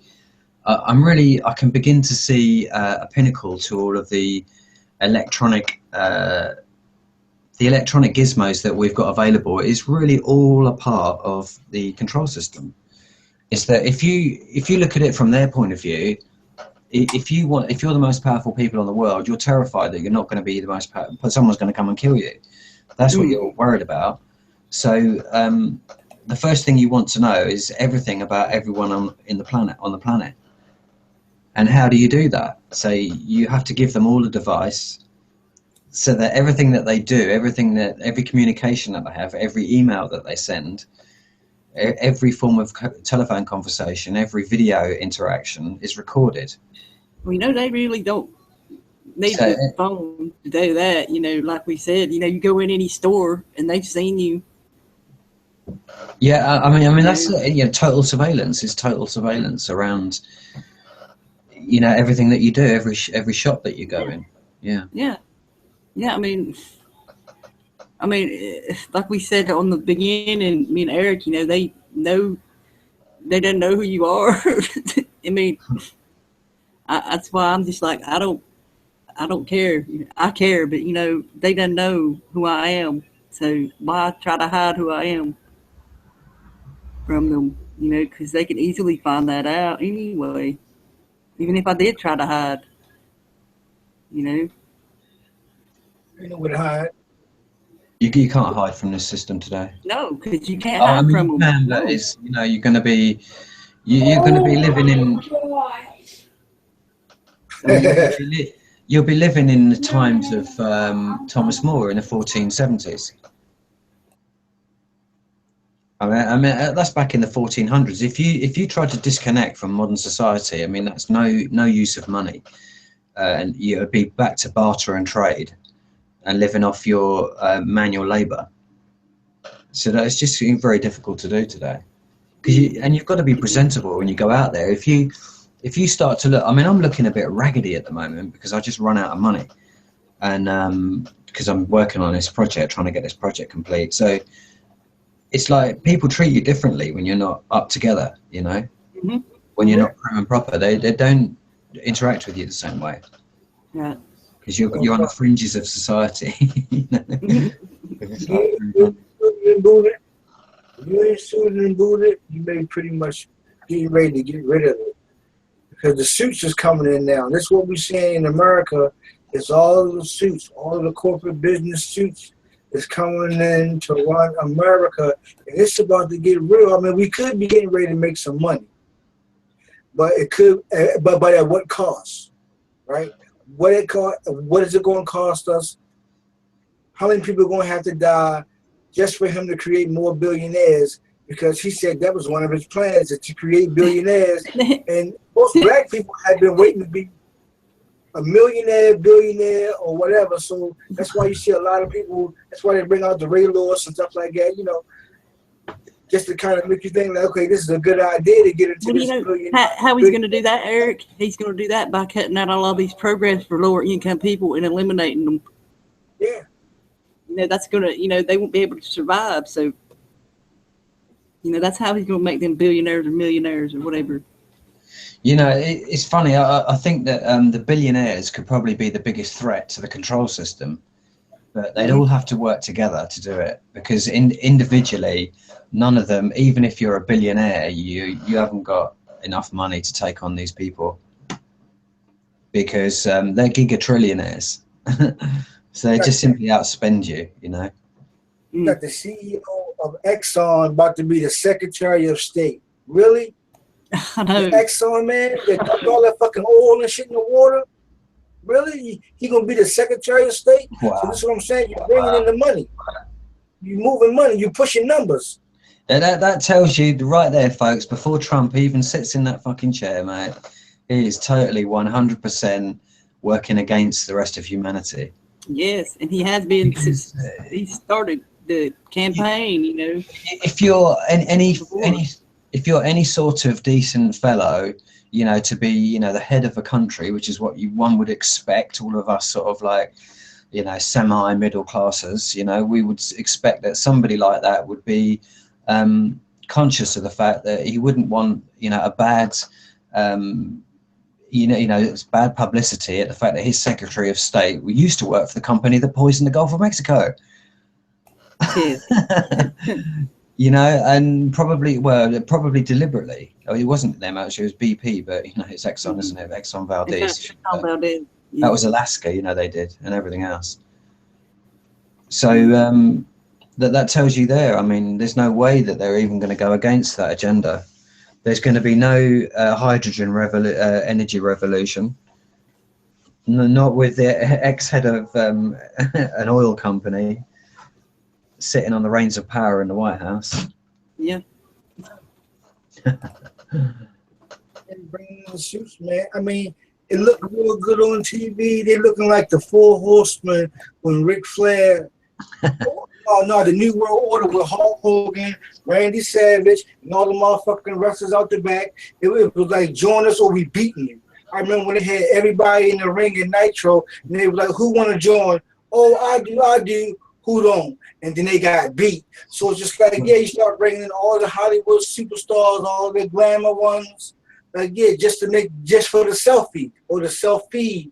Because, hey, America is getting ready to be on some other shit. And there's nothing we really can do about it. Nothing really can do about it because they got the money to make the changes. Money rules the world. I'm sorry. It's just hard facts. They got the money to push it. They got money to back it.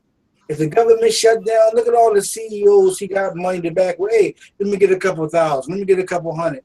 He making deals and he ain't even president yet. So that shows you how can you make a 10-year deal and you only got a 4-year term? Yeah. Because those acts of Congress or acts of Parliament we got over here, when they present a act and it goes through and becomes law, they earn a fee from every time that act earns money. So in England it's a little bit more honest in a way because they call them bills. So an act, once it's passed into Parliament and has its second reading and gets its royal assent, it becomes a bill, and a bill is something that you have to pay for. Right. If you're presented with a bill, you have to pay for it, right? And that's what that's what all the traffic offences are, all the speeding fines are. That's on a bill, and then it's an act of Parliament, but it's presented as a bill, and that's why you have to pay the bill. Because I'm a corporation, my name is a corporation, unless I can resist the administrative terrorism through the over 125 letters that I've received since May this year alone. Just to give you some idea of what administrative terrorism sounds like, you can't resist that kind of stuff. So you end up, I mean, most people, if they want to actually keep their job and their house and their family in order and not actually end up getting a divorce and their kids possibly getting taken into care, they'll just pay the bloody speeding ticket or the parking fine. You see, or their poll tax, or their this tax, or that fine, or they'll jump through this hoop and under that hurdle, and etc. And then, hey, what's up, Beezy? And then on top of that, Jammer, this guy from Exxon, he got the friendship with Russia. So Donald Trump, yes. Wouldn't it be nice to be friends with Russia? You know what I'm saying? Well, we can make deals and cut ties, and you get the bread and the cookies and shit like that. Hey. They on their shit. Well, yeah, that's incredible because I think that BBC. I watched a thing on it was on the internet. I saw it. The BBC done like a hit piece on Abramovich, who's the guy that owns Chelsea Football Club, and he's saying that he's the guy that's behind Putin. And the way that he came to power is that he took over all the oil fields in Russia. Yes. And the Soviet Union collapsed. Yes. So, and the way that he did that was he was connected to Boris Yeltsin, and they didn't say it, but I've kind of pieced it together since then that the reason that Boris Yeltsin was important is because he had access to the military. And if you want to take control of the oil fields in Russia, you have to kill off all the competition, which is exactly what happened in Russia. That what they did show you is all the killings of all of the little mini oil company tycoons that sort of sprouted up in Russia once the Soviet Union collapsed. And there were all of these, like, it's just such a contrast. If from one minute you're looking at the Red Square in the Kremlin, and then you're looking at some place off in the Caucasus, well, not in the Caucasus, that's the other way, but off in the oil fields, and some little shack, and there's no lights, and they've been machine gunned to death. It's about 5 geezers or something. And that happened a lot in Russia. They basically took control of all, so now you just said that guy, from the Esso man is, wants to be pally with the people in Russia. Well, of course he does, because he's got the skill set for it, because he spent his whole life working for Esso. And Esso probably provided them the technological expertise to be able to. They're all in the same club, man. They're all in the same club. Abramovich, Committee of 300. So, it's funny because they presented that Abramovich though it was like a rags to riches story, but that's a crock of shit. Oh, yeah, it is. I know. Yeah, it must be a crock of shit, that. Yeah, I mean, they said on CNN that I wish I had all my stuff in front of me, but yeah. Yeah, I try and do that. You'll lose the plot if you go looking for that. I mean, I do have a lot on that dude, actually. But yeah, no, it's how you doing, Blunt? Pretty much summed it up there. Yeah, you need to jump in, Blunt, because Putin's your man. He's your best buddy. Yeah, I love Putin. Just like you said, all the other features behind it. You know, a lot of these. There's more people, you know, in Russia that's billionaires. You know, that really call the shots instead of Putin. Putin isn't in the Committee of 300. You know, he doesn't go to these roundtable meetings at the CFR and all that crap. You know, he's not there. Abramovich is there. You know, and so is Maria Vladimirovna Romanov. You know, So do you think that Yes. do you think that he Abramovich is behind the Romanovs, or the Romanovs behind him? No, are you crazy, man? No, that's like saying Rothschild is behind the Queen here. Right, okay. Well, actually, Rothschild's well, he's not really the Rothschilds. That's the Bowers. The Bauer, yeah, I know. So, but they've married into the royal family now. Yeah, but they tried to. There's this another Rothschild. Who's tried to. Yeah, I'm not sure. She tried to marry into one of these papal bloodlines. You know, I'm not sure which one it was. You know, like the Medici or the. Right, okay, Medici. You know, I can't come up with. I'm not sure which one of them it is. You know, but the real bloodlines. I'm sorry, the real powerful bloodlines. You know, they're also trying to marry into that. You know, so the whole shells are trying to get in those circles, not the other way around. You know, Right, yeah. No, I hear that. the same thing with Abramovich. You know, there are very powerful people, but it's just when it comes to the elite. You know, like these again these inbreeding bloodlines. You know, coming from the 12 tribes of Israel. You know, the Vikings. You know the story, right? The bullshit. Yeah, I'm with Mr. Grimby. You know, it's the Egyptian pharaohs. I mean, that's it. You know, the Hyksos pharaohs. That's the people. Yeah, That's that's the Vikings, then to the tribes of Israel, and then to the pharaohs of Babylon. You know all that shit. You know, the rest are just proxies, fronts, or distractions, whatever you want to call it. You know, they don't pray to they don't pray to Jesus and everything. I don't even think they're religious. We know that. Let's keep it at that. You know, they're not religious. If they worship something, it's, you know, the pyramids and all that shit. You know, and Saturn and astrology or astronomy. That's cool.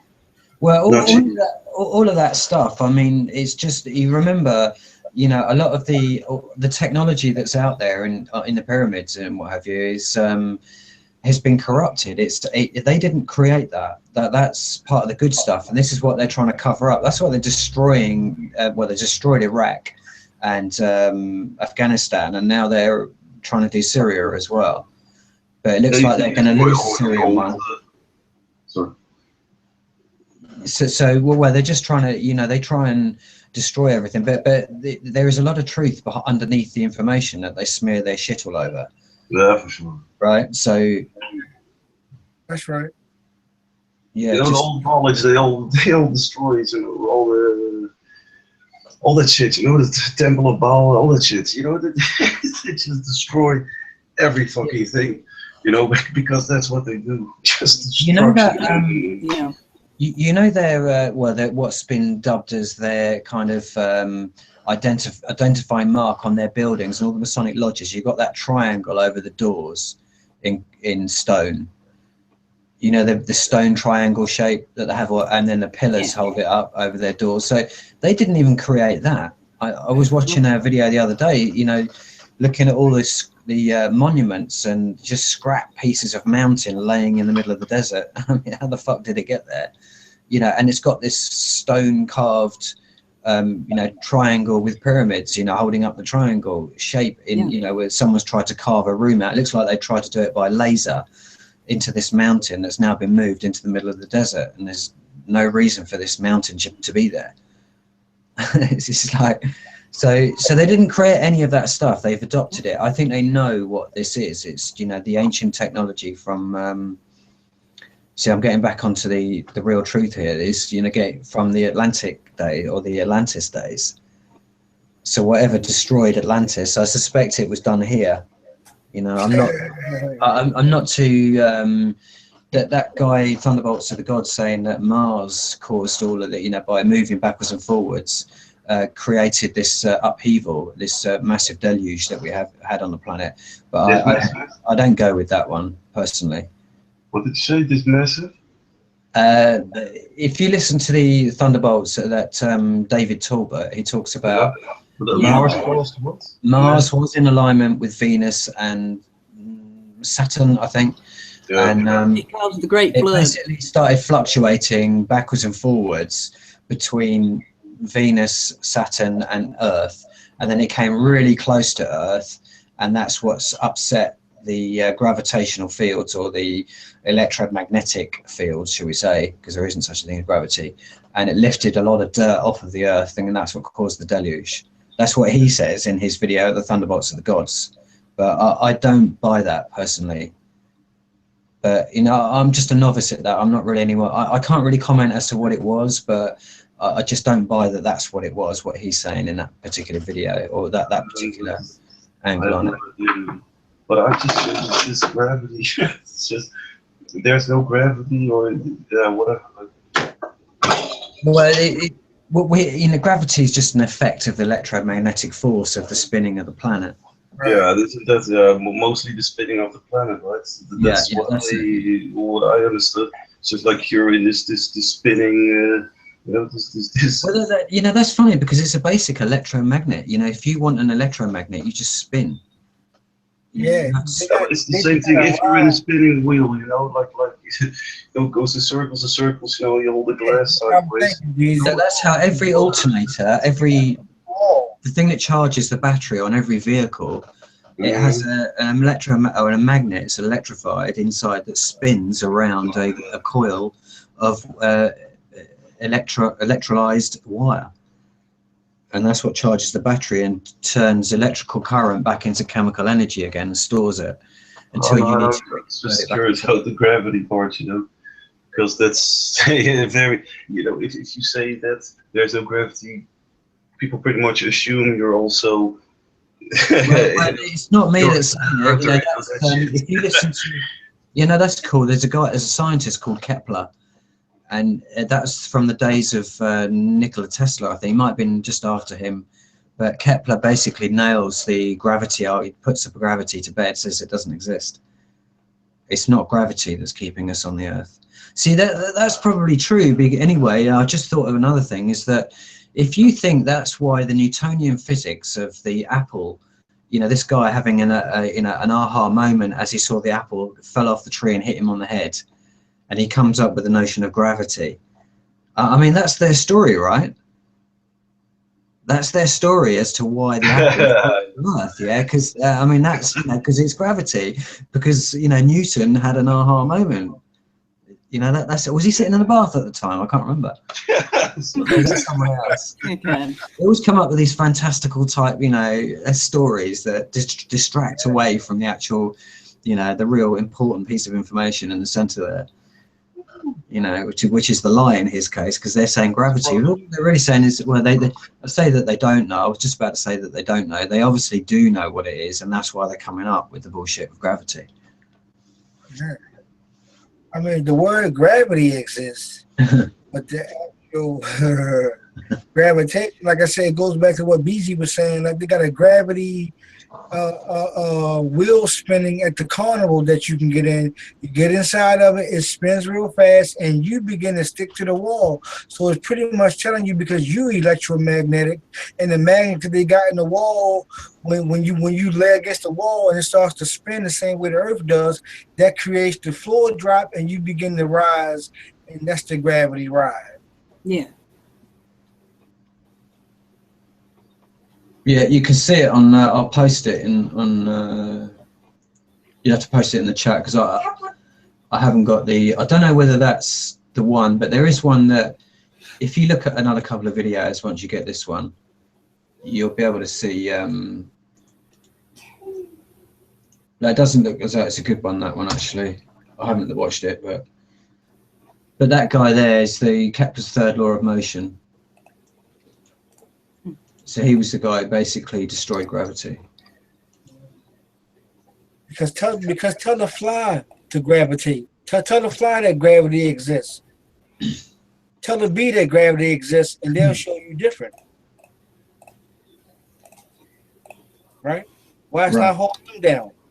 Mhm. Why it's not bringing them down? The bird. Tell the bird that gravity exists. He'll show you different. Yeah, it looks as though that's quite a professional type thing. I don't know whether she's. Let me just. I'm going to mute a minute and have a listen to. Okay. Now, if you jump up, your mass is going to pull you down. It's not gravity that's pulling you down. Your mass is going to pull you back down because you're heavy. But fly a plane, I mean, you know how you got the paper plane? Take it and fly it and see how far it can go. Right? So what pulls it down? Gravity? No, the mass of the paper. Yeah. It'll fly until the tilt drop.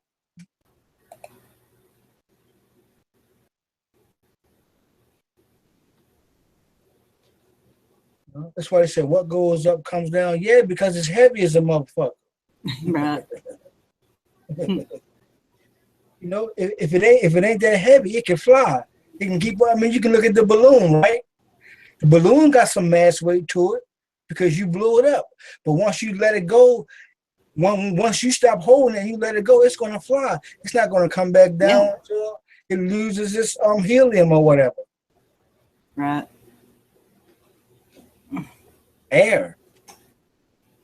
Yeah. You know? Or electrical wire. Will stop a balloon quick as a motherfucker. Yeah.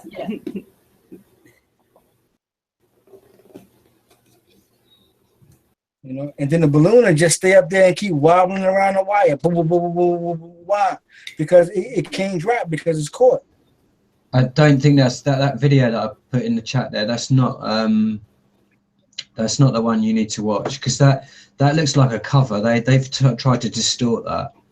There is another video out there that does. There's this woman explaining it how it all works and why that's important. I'll have to. I won't be able to do it right now. I'll have to do it another time and come back with that lot.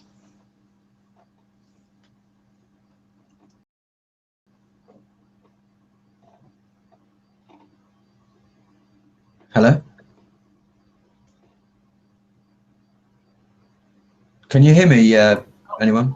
I'm sorry. I'm still here. All right, cool. I'm still here. I'm sorry. There was a silence. Crickets were going. So, Oh, what the fuck, Wednesday? What the fuck? Is that what it stands for, Beck? Yes. All right, okay, cool. We're supposed to be getting some ice in the morning. I hope we don't.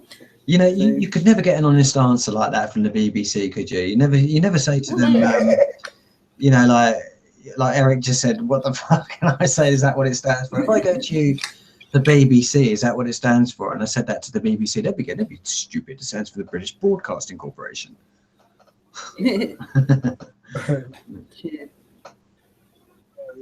Hey, did tell you it stand for the White House. Yeah. The White House call. That's propaganda paid for by the taxpayer. Do you know what? The only real way out of our situation, if we're really honest with ourselves, is to first of all get access to a free source of energy, and secondly to build our own anti-grav craft, and then to work on going out into space. That's the only way we're going to get freedom from these people. Yeah. And then they'll come out there looking. You think they'll send a church party out there for you? Like, no, we left. They probably would, mate. You know what? There'll be space cops, won't there? Yeah, no doubt. You'd be getting a ticket for speeding What the in fuck is space. going on out here? You went. They see that disco light out there and hear that fucking music. So they having too much fun. Let's shut it down. They're jealous of them. They can give you a space ticket, right? The space ticket will say, this is you're going to get an Einstein ticket for going faster than the speed of light, because that's not allowed. That's against the law. Isn't it? Oh, you went too goddamn fast. Yeah, it's just so funny, and you could do quite a good comedy piece on that.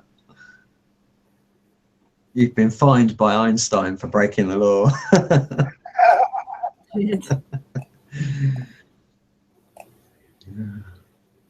Man. They never showed that on Star Trek, did they? Never showed him getting a ticket for doing something wrong. No, they didn't, did they? Hmm. It was always one thing I always wanted to happen. When they were like beam me up, Scotty, I always wanted that shit for one day just not to work. Or you just get caught in between the beams and your shit just all fucked up. Well, they do. They have I do. malfunctions, don't they? And they kill off people doing that sometimes. Yeah, or beam them into the middle of space. Yeah. That shit don't work every time. You know, come on now. Everything breaks the fuck down. If man made it, shit don't work every fucking time. Mm. Come on, man.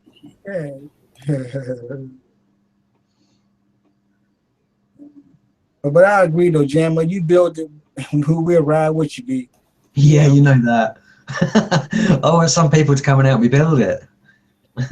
Yeah. Actually, Becca, there's a video of some guy trying to build a spacecraft on YouTube.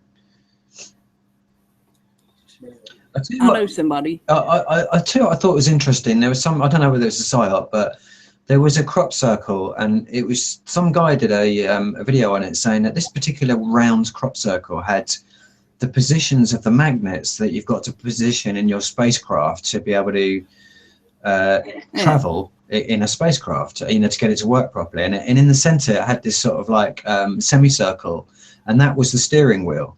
And that showed you the direction in which you wanted to travel, whichever way that the round part was facing. That was the direction that you were traveling. Yeah. And by these blocks around the outside, where I think there was some different variations of how you could position them. So apparently it's not difficult to do, you know.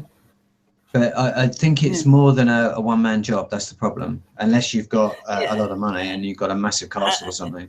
What was the name of the person you seen on YouTube? I can't remember. I've got it stored somewhere. I'll have to go and look for it, that kind of stuff. But well, I've talked with this guy on here named Ronald Sykes. Yeah, I think I looked at his stuff. He's the guy who's trying to build one, isn't he? Yes, he's got him and other people are working on it. So in the middle of nowhere. So, right. Yeah. Yeah.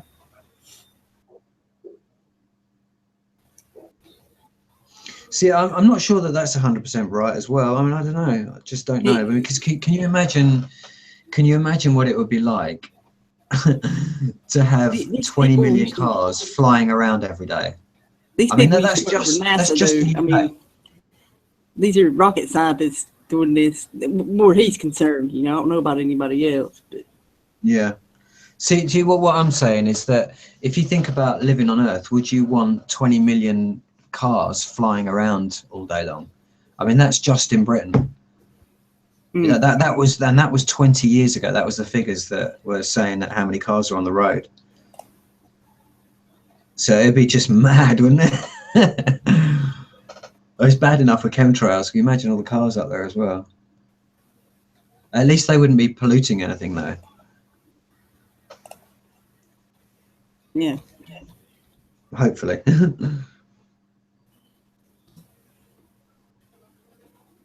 That wouldn't be good enough, of course, because they'd have to.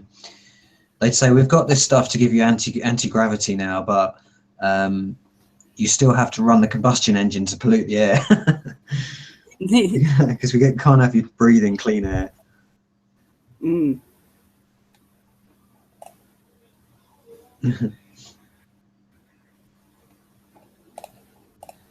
Oh yeah, I say hey to everybody in the YouTube there. So hi everybody. Hey Jack. I've been on the planet for 17,237 days. Have you? Yeah, cool. Wow. Yeah, I've been keeping up since my birthday. 17,000, how many? 237th day. This is the 237th day. Right, and I'm on the planet 17,742. Okay, you got more days than me. I didn't Yeah. know. So, Yeah, but that's like I've spent more days than you. That's it. You Yeah. spend a day every day. y'all are older than me, so mine's probably a couple of thousand less. So.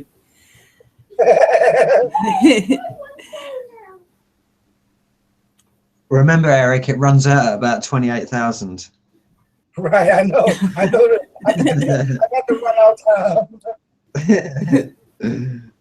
Oh So yeah. it should really be counting down, actually, shouldn't it? It needs to subtract that. I'll go the other way, right? Yeah. Yeah. Turn around, count down. Oh, boy. You know, so I was just thinking, right? If Jesus didn't need us, if heaven is outside of Earth's atmosphere, and Jesus left here on a cloud, I don't think we need no spacesuit to get out of here. Right, yeah. No, I mean that's what I'm saying about you know, if you had say anti-grav, it's not anti-grav, but if we had the technology to fly cars or to fly our own ships everywhere, I mean it'd just be awful, wouldn't it? Don't you think? I don't know. We've seen a lot of movies where they've been flying the cars in the sky, like even the DeLorean flew. Remember that from Back to the Future? Yeah, but that was only the DeLorean. Oh yeah, you know what? They show it on a movie set, but you know, when you see when you see a city, and you compare that to a forest. So if you imagine what that, I mean, it might look okay in the, over a film set that's actually filmed looking like it's in the city. But if you imagine that's over a forest or a mountain or a lake or a river, or where people, are living and growing. Yeah, that's fucked up. It's fucked up. I don't think it would be very nice at all. I mean, it's bad enough with cars on the road now, but I think it'd just be magnitudes worse in the air. That's why you don't see too many planes crossing each other. That's why everything is on a timeline grid, so everybody don't be in the sky at the same motherfucking time. You know what, right? I don't live near an air route really, but I can tell you, I don't like planes in the air. The amount that you see now is just like, they piss me off. I mean, even the ones that ain't trying to spray me. Right. I mean, it's not so bad when they're a jet and they're over 30,000 feet. You can't hear them. But I don't like machines interrupting the soundscape. There's a lot of pollution onto the soundscape. Birds have to sing at the top of their lungs to be heard by their mates and stuff, who are a few trees away, because they can't hear each other. So nature's being attacked by the sound. There's just this noise we're putting out. Yeah. And it's been proven that the bird sound, their frequency has changed because of man. And I mean, here's another nice little weapon that the control system uses, and no one really seems to get this, is that these young kids, of course, they're angry and pissed off, as we spoke about at the beginning, and when they get to about 15 years old, 16 years old, they want a motorbike, and the first thing they want to do is to take the fucking exhaust off so that it makes as much noise as you can possibly make with this fucking horrible machine that they've got, and tear us around up the streets, and just like, you cannot hear yourself freaking think when they're going by. Right. Yeah. And that's just a 50. Some of them, like, they do it with Harley Davidson. When those fucking things fire up, they just it's like, they actually sound like a Chinook. They do. They've got so much power in those engines. They sound like a helicopter, and not a small one either. I don't know whether it's the army flying over the house or my next door neighbour's fired his bike up. I don't know if you blasting off or getting ready to ride somewhere. Yeah. So,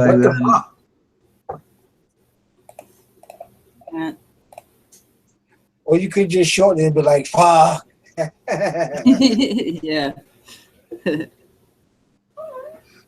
it just seems to me that they, and don't forget, there's these companies out there who obviously they put adverts on the television and all of these TV promo shows for cars and, petrol heads and people like that, you know, to get your car juiced up and jacked up, and you know, and that's been going on for a long time. That they put in that kind of stuff into the culture, so that these kids will see these adverts and then go and want to do that to their machines because they think it will make them look cool and they'll get more girls like that. Right. I mean, that's what's going through the 16-year-old's head, right? When he's actually going out and spending 500 quid to get this horrible exhaust system that's going to make him the loudest thing on the street. You know? I probably sound a bit alien. I'm probably getting old now, I'm saying that, but you know, I've been working with machines for a long time, and that's what I feel about them now.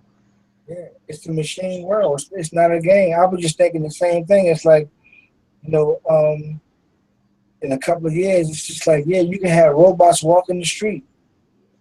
You know, don't be fucking shocked if you see that shit.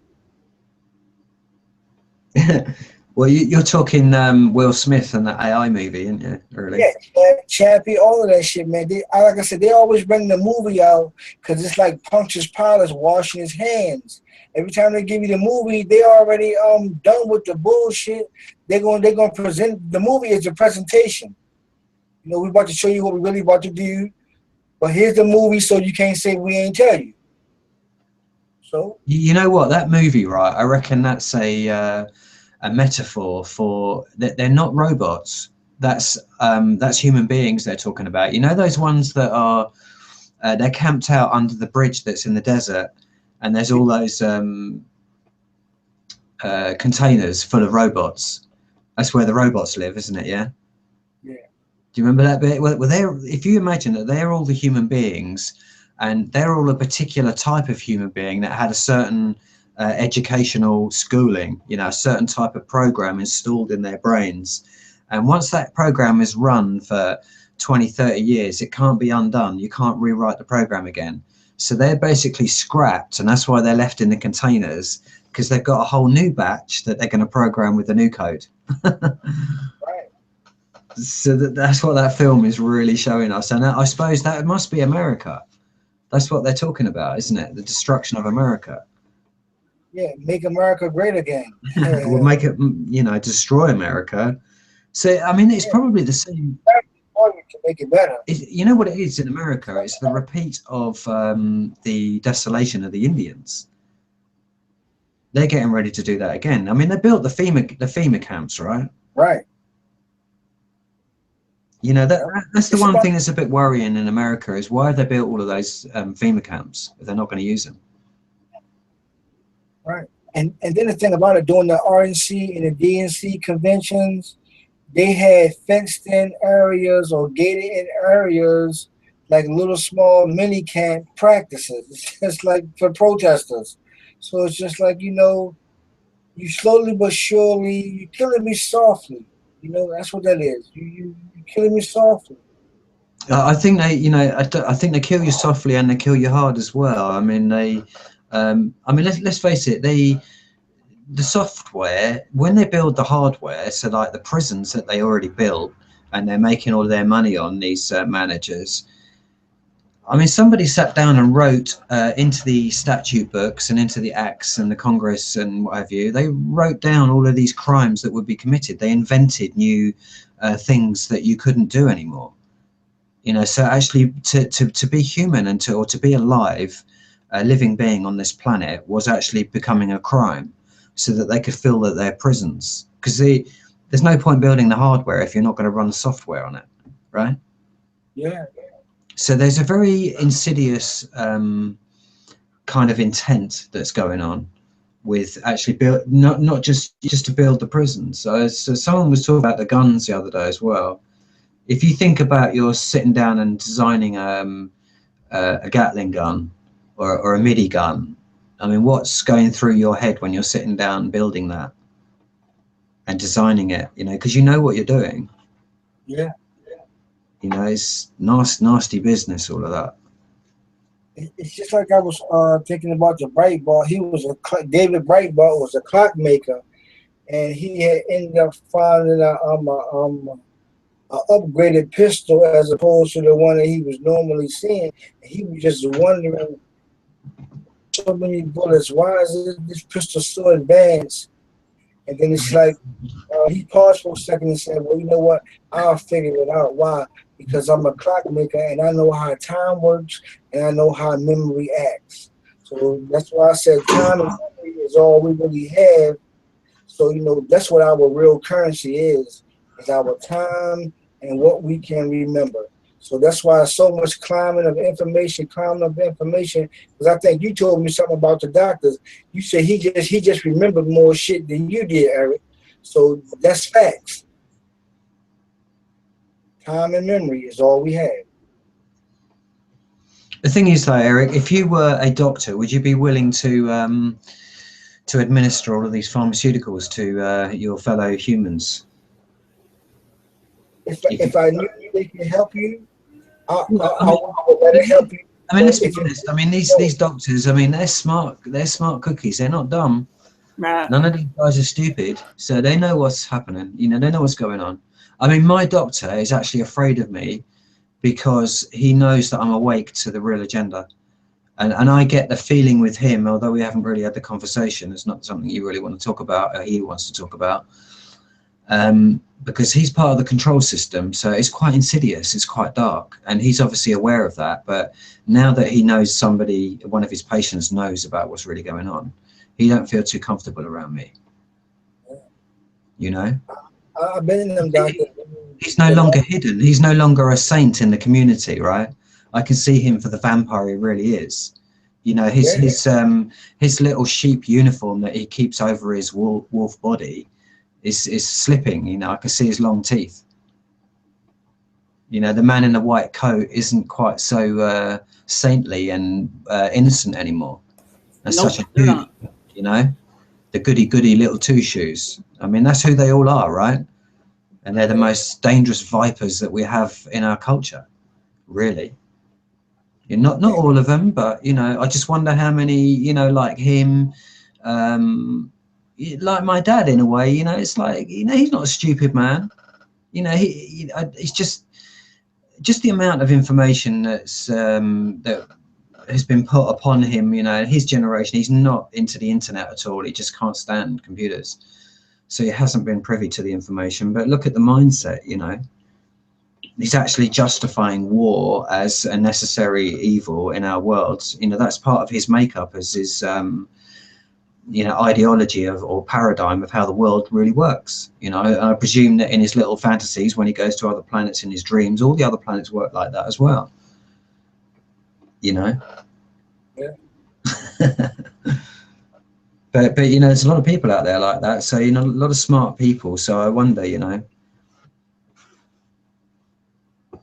And they got breeding camps for these smart geniuses and children or whatever like that. This is like, you know, you're picked out of a group of people to be special. You know, not to be on the back of a bus or on a small bus, but to do something real great. So it's like, you got to give your child a chance to grow into into what they really want to do, because if you force some stuff on a child these days, it's just like the Pee Wee League football, right? You know, I want my son to be tough, so I'm gonna put him in a football league, but not while concussions are real high. It may not be. Yeah.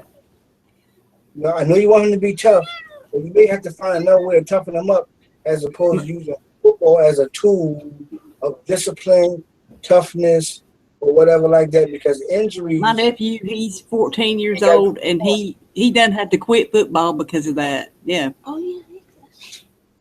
Oh yeah. What the coach.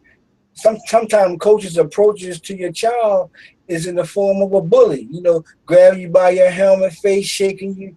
What are you doing? What are you doing? I seen some of them wicked practices out there. And I ain't really agree with it, probably because I'm a little soft-hearted and never really played for a team. But yeah, you know, I didn't like how they were dealing with my nephew. You know, you ain't got to be doing them like that. You can talk to him. You ain't got to be shaking his head up and, you know, calcium crystals.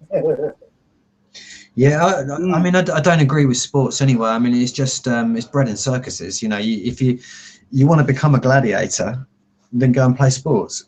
But I mean, it's a little bit more complicated than that, and I think that, I mean, that kind of stuff is that's kind of like the old world a little bit, and I think that they want that old world back. But the world is more sophisticated, and the way that they do it is it's like a soft kind of tyranny as well. It's not always overt, you know, or physical like that. A lot of it is. You remember, we're mental beings, so a lot of innuendo in the tonation of the voice when it's spoken, you know. So like when a teacher speaks to a student sarcastically in front of the other students, that's going to alienate that particular student away from the rest of the class, you know, over that particular issue. So there's a kind of isolating effect or an imprisoning effect within the school itself, which is a prison. Yes. You know, so if you don't get the teacher's affections, you know, and if you're a child, remember in that dichotomy of win-lose, you know, if you lose, you're fucked.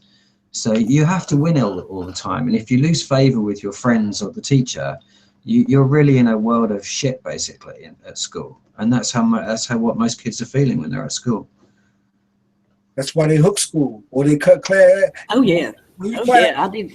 Class, he ain't cutting that class all the time because he want to go do something. He cutting that class because something is wrong with that fucking class. Yes.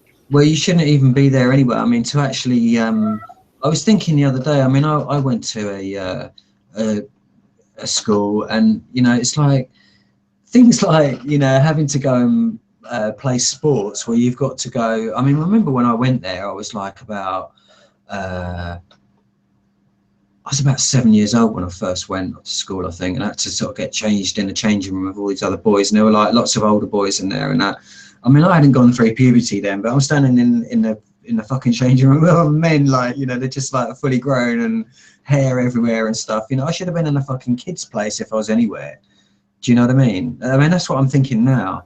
Yeah. And it's like, you don't really need to be seeing that. You know, it's bad enough seeing your own family, you know, in those situations when you're a kid, because you're fully aware of what's going on, you know, on the sexuality side. So that's very impressionable in that. So, yeah, you just don't even want to be at school. You don't really want to be in these sports clubs. Like I say, when playing football, which is your football, what you guys in America call football, we call rugby over here. Right. It's kind of, except, I mean, you guys, it's played a little differently on your ones, and they need a lot of protection. Man, Because something's going on, but you know, it's gladiators. So it's really what it is. It's real football. It's the way I grew up playing football, and we call it throw up tackle or killer football. Sometimes we call it killer football, and the reason why we call it killer football, because when you got that ball, we held you up in the air until everybody hit you, and then you hit the ground, and then we started. Well, ours was different. You know, it was called redneck ball. But yeah, if you had that ball, man, you would get plowed, you know, over and over again. It bloody. I mean, yeah. So yeah, I mean, it's it's the same. Well, you have football over here, which is soccer for you guys over there, but you know, I mean, like every Saturday, people get busted legs and shit, you know, not because of an accident, but because of an ego trip. You know, someone's had a bad ego trip, and someone else has to say something about that. You know, and that happens all the time. Yeah, and then sometimes I tell my nephews, and I'm like, man, you ain't play football until you play football on concrete. You play tackle. Oh yeah. Yeah. They tackling you on concrete. But I mean, you know, That shit hurts. Even for the athletes themselves. I remember Paul Gascoigne, which is a famous English footballer. He was captain of the England football team at quite a young age. I mean, he was driving himself so hard. I mean, these guys, you know, they're athletes. They operate at the actual, the physical limits of the human capacity that is able to operate at. And when they go beyond those limits, that's when they start having injuries and stuff. And in Paul Gascoigne's case, you could see one particular, they got it all on slow-mo camera. I mean, he was the England football captain, so yeah, it was all on camera. And he stretches out to get this ball, and he's just over, his will and his power, you know, his spirit is overpowering his physical capacity to get to this ball. And his knee his top half of his leg slips over the bottom part of his leg that's stuck on the ground, and it just carries on and just rips his knee out. And you can see it, and you can see it all under the skin as the fucking leg goes forward over the top, and you think, oh, that didn't look good, you know, as he's kind of busts his leg up. And after that, he never was the same again after that. You know, at that level, it's like, and you imagine all of those guys at that level. I mean, that's what they're all going through all the time. At any moment, bang, it's game over. You know, it's like end of career, and you're 22 years old. Mm. You know, and you don't hear about all of the people like me who were playing and got the injuries before I even got into the top league. You know, there's a lot of people like that out there. You know, and I carried on for a little bit. I tried to change sports, and I got even more injuries.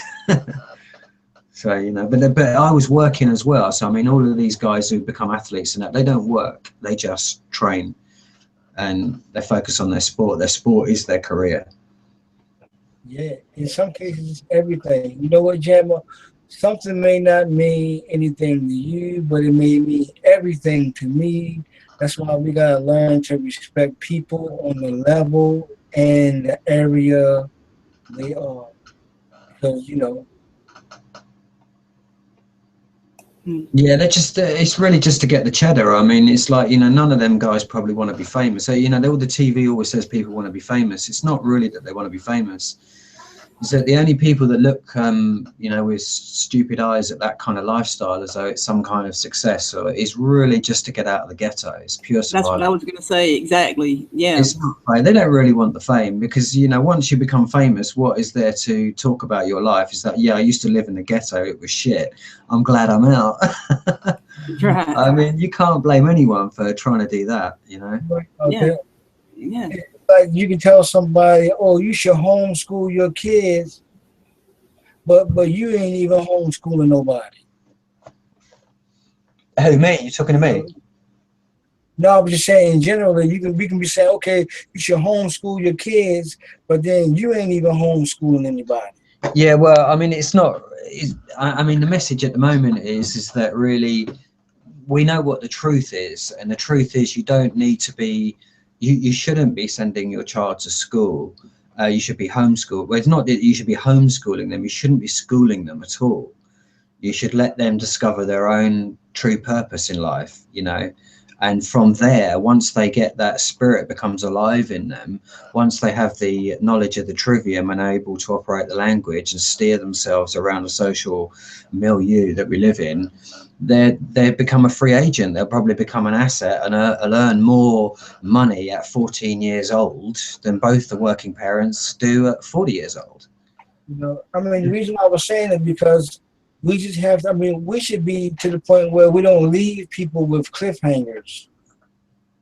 You know, if I can't really do it for you, let me direct you to where you can get this done at.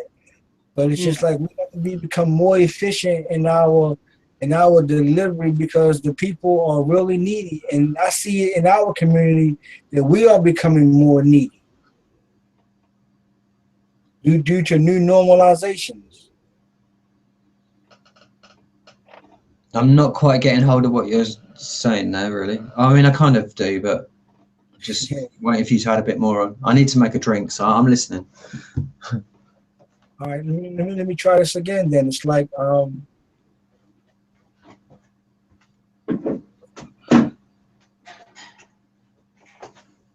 it's like I was telling Graham the other day. I said, "You're a space head," and he said, "All my life." So I was like, "Shit, you might as well take your room and turn it into your own laboratory and do your own shit." And he said, "I already have. I've turned it into a growth lab." So it's just like, that's pretty much what I'm trying to say. Is like, you know, let's begin to direct people in the way. If I can't literally do it for you, let me give you a link. Let me give you some information that can directly help you for your need. You know, not no bullshit, but let me help solve the need, because people go to God because of what they need. So if God ain't helping people and they coming to us, because when I was going through my little vertigo or whatever, like I came to y'all and y'all gave me information that I Hey, needed. you can't do that, Eric. That's Yeah. unreasonable. That's an unreasonable request. You know that. You're talking to fellow prisoners in the prison with you. You're expecting us to give you a video and a how-to and probably the Oh, money, no, he just the needed credits advice. to go and build your own spaceship to get the He fuck just out needed of here. advice on what to do with the situation. You know, that's what we do. We help each other if we need information on. That's what he's meaning. Hey, Foxy. No bull, Oh yeah. no bull. Well, that's to unschool yourself. That's John Taylor Gatto. Just type his name into the internet.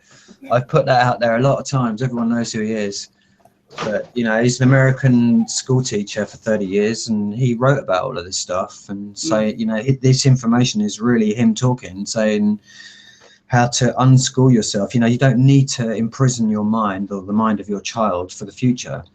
So, I mean, what I'm saying, Eric, is the important information with it is once you understand what is going on in schools, you understand that that's not a place you want to be. And I'm taking it a little bit further. I say that you don't need to school yourself at all. You just need to discover what it is that you want to do and then follow that. And that will lead you, and you'll come up against challenges. Whatever you decided to do, Yeah. you will have to learn skill sets, more skill sets than you probably can imagine, in order to do what it is that you want to do. Very good point. But Very if good. you didn't have to pay to live on the planet you're born on, it would be a whole lot easier to do that. And I heard someone else yes. talking today about it. I mean, I think this is the key point about all of it. Even the money is a load of shit in regards to this. So I think that there's also a control system to stop humanity doing just what I just said. Is to Yes. stop you actually following your own true desire in your heart once you actually can get into your heart and marry it with your mind on a cosmic level. And that happens all internally, and the spirits will help you go through that. And there's nothing for you to do but experience it, you know. And it's really giving up and doing nothing and just being completely idle for a bit, and then everything will come to you. And that's where the power comes. That's exactly how it works, Foxy, because I've done it myself. It was when I kept on and on. I mean, it depends where you are in the journey, but when you're starting to actually start, if you're trapped on the hamster wheel and you're trying to get off, it's really just getting off and just being a bit idle for a bit, just relaxing, and then everything will come to you. You'll know where you need to go and what you need to do. It's And true. that's what I'm saying about unschooling. You know, It's what you need to true. teach your children is you need to teach them how to the mechanics of the alphabet. You know, how to put words together and what they mean, and the basics of grammar, which is what we're not taught. Yep.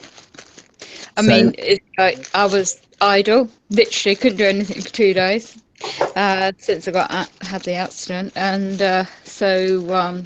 well, I just made phone calls and then suddenly things happened. Had a result, minor little things, personal things, but yeah, quite true. But unfortunately, it's like you said earlier, you're very spot on what you were saying tonight. On the corporation side, we are part of the system. Trying to get out of all of that, it's like, as I posted earlier in the chat, it's like F the system kind of thing, to put it mildly. It's like a catch-22, really, like you say, unless you've got your own independence and own means of assets, and trying to not rely on any kind of state system, like you say, corporations. I mean, it's like today you hear on the mainstream media that the House of Commons, well, the MPs are getting another pay rise when they're cutting services, you know, in public services in the UK. And it's like, there's a lot of people like online, you know, sort of making comments like that. And it's just like, okay, it's the same sort of point to go back to, and it's like, be self-reliant, self-sufficient, in what manner? So, like, for example, there's a post-strike going off next week, and there's a lot of people who are on the benefit system won't be able to access if their post office in their areas, depending where they are in the UK, is closed, then if they got certain limitations, it will help how they're going to access what they need before Christmas New Year break. And that all these little things happen for a reason, perhaps testing ones as you said, skills, if they have them, have the ability to learn new things. I will give you a similar point of view where, like meditation for the past year on a personal journey myself, if I hadn't done that for the past year, what happened to me recently, and still am in many areas I can't be public about, is I would be perhaps react differently in the situation I wanted, and so yes, you said earlier on in the show, it's a personal journey. Everyone's at different levels, and an understanding in these subjects, and where I come forefront after years of studying canon law and various aspects of that and other subjects linking into that, then I'm back full stop to being tied into the statute law.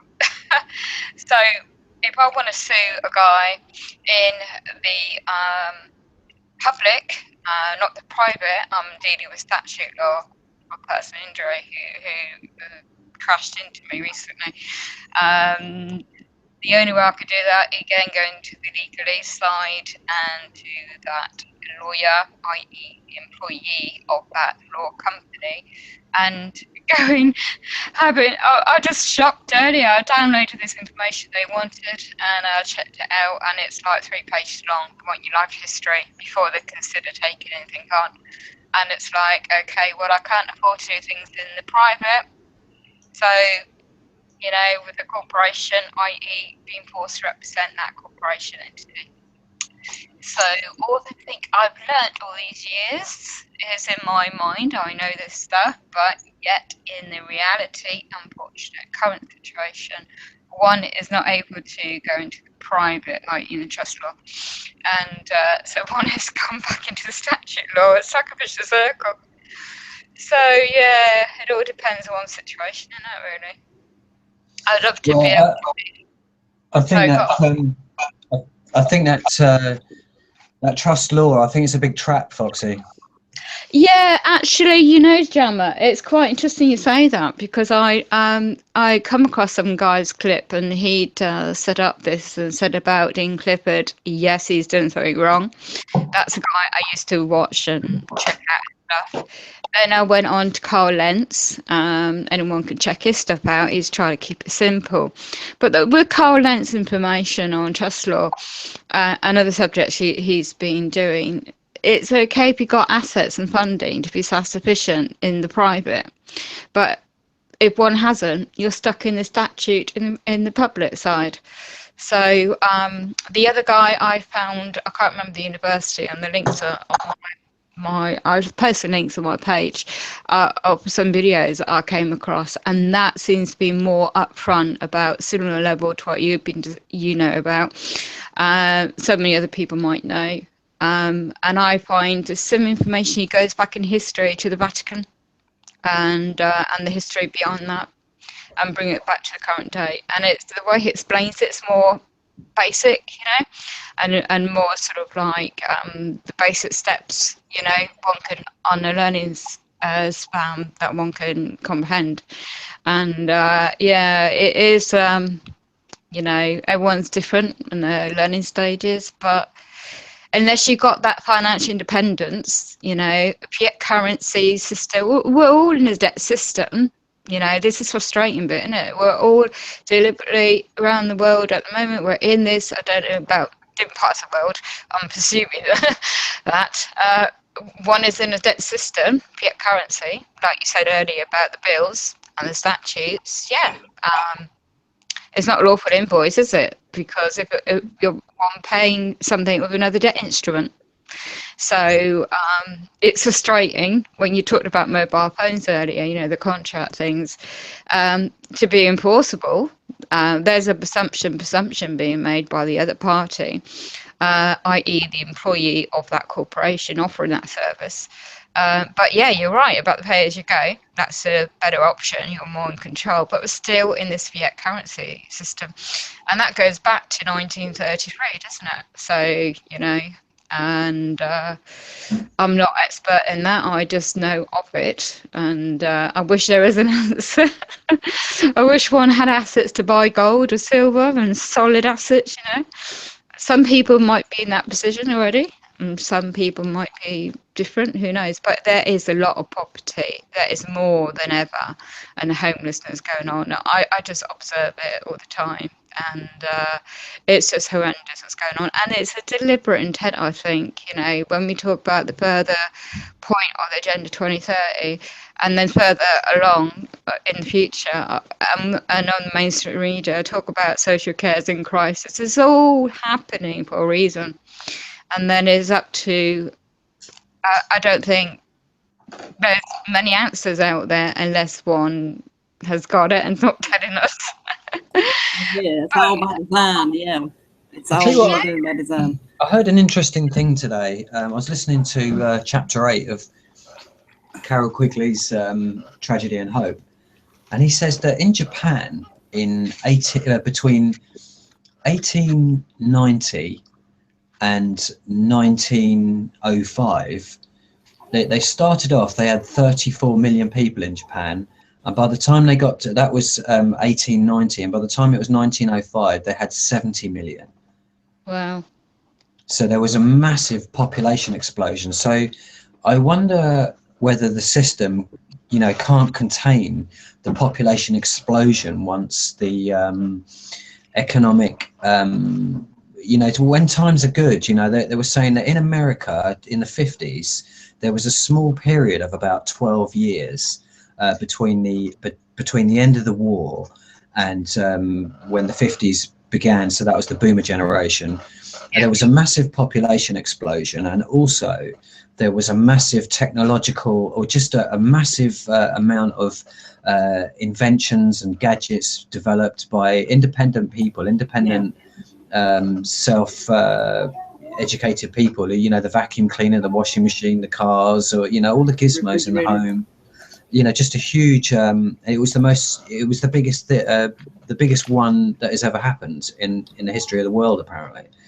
And that only took place in 12 years. And if you think about it, all of today's industry hasn't really developed any more. I mean, they've got a little bit better at doing it now. They're a little bit more polished and refined, but essentially all of the gizmos that were built back in America in 1945 to 1960 or 65, they're pretty much the same we've got now, apart from mobile phones and what have you. It's just really the electronic revolution that's happened. Even that was really started back in those days. The electronic revolution was, that was developed in the war years. So then it became, acceptable to be put out into the public. So there's some interesting dynamics, I think, that we don't understand about with populations. And obviously a little country like Japan, I mean, where are they going to get the food to feed all of those extra mouths? Oh yeah. In just 15 years, that the population more than doubled. So it's interesting stuff though. Well, they can feed the whole world. It's just they want everybody to think they can't. But they can. They just don't want to. They want to eliminate a lot of people. They're going about it in a good way, aren't they? With all these measures. I don't really think that they've got a point to their agenda. I think that their agenda is just to keep them in power. I mean, that seems to be the main game. Yeah. They don't seem to appreciate anything that they have. So they don't. To me, they don't. So you wouldn't treat the world like you do. So they've never wanted for anything. So everything's pretty much handed to them through their whole lives. A lot of them. So they're bred into this. Yeah, like the golden goose, Yep. Just got to add that in because of Christmas season. But yeah, it's like, I don't know. It's just it's frustrating, isn't it? In a way, it's like we know that all this is going on, and it's like, I don't think it's losing hope, but it's like looking at the remedies. Everyone's different in the situation.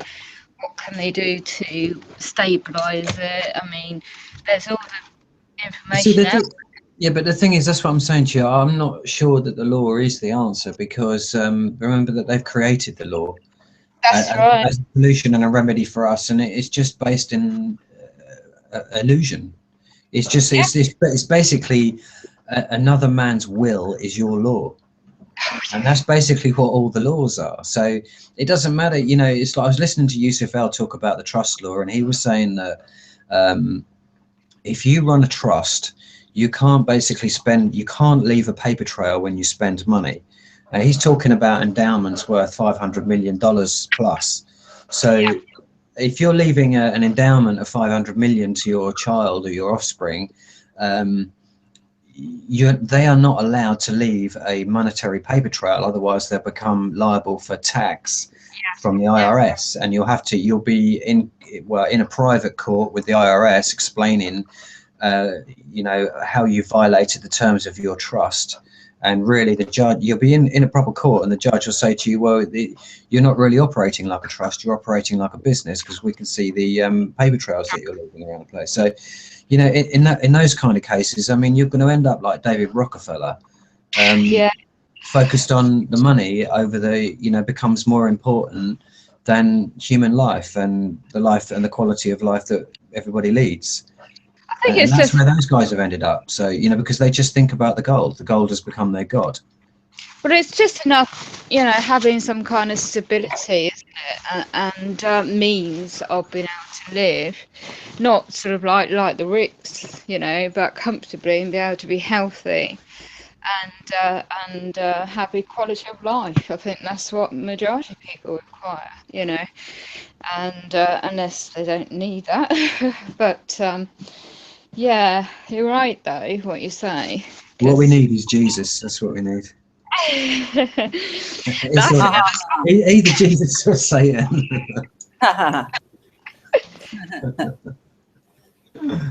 We need to go and see one of those American Christian evangelists. That'll make you feel. Send me all your money and you'll get the best seat. Yeah. Jesus needs your dollars right now. The telephone numbers are here. Oh, now pick up the phone. Donate $100. Oh man. That's how they do it, and it's so Yeah, funny. they do. Oh yeah. Can't believe that people actually pick up the phone and donate $100. Oh yeah. They prey on these old people. Oh, do you know? I just had the fucking idea. You know what? Truth the community. That's what you need to do. We need to get our own TV station and start just putting a phone number up, just like the shopping channel, and sell these. Mate, we're selling the truth. We're not selling shit. Man, this is the real shit. We should become billionaires pretty soon. It should be free, you know. So I actually like that idea, Jammer. Believe me, I actually like that idea because I had told Grim one time, the word abiotic. You know, just like, you know, he kind of coined that word for himself. And you know, I was just thinking it was his word. I think that's come from the scientific community. They come up with that. I had to question Lost about that. I had to say, listen, yeah, you know, what does that mean, Lost? Don't tell me. That's blood, right? She's like, yeah. That's like his trademark. His trademark. Yeah, because I had said negatively, it's got to be worth a dollar, right? It's got to be worth a dollar. Yeah, man. Yeah, definitely. It's got to be worth at least a dollar. Come on, let's put the number up. I go ahead and run the truth telethon. That's what we need. We need the truth telephones, yeah, man. The truth telephone, man. And that way, they can fund some of our projects, and we can, if we want to build a ship, we got money. We could do live truth, couldn't we? Yeah. Live Truth 2017. Yeah, let's get it together, folks. We'll do Live Truth 2017. We do that already, but we'll get some musicians. So you're a bit of a musician. We've got Grim. He's a musician. I've just put up a mixtape. We'll all have a little sing song, and that should raise a few million. I mean, you started. Christmas carols. Jingle bells, jingle bells. No, that's not that shit. God. I don't know if that's gonna get it, baby. I know the underground version to Jingle Bells. You got to add a good hip hop beat with that, bro. I don't know rappers version. Jingle Bells, Satan smells. No, Satan smells.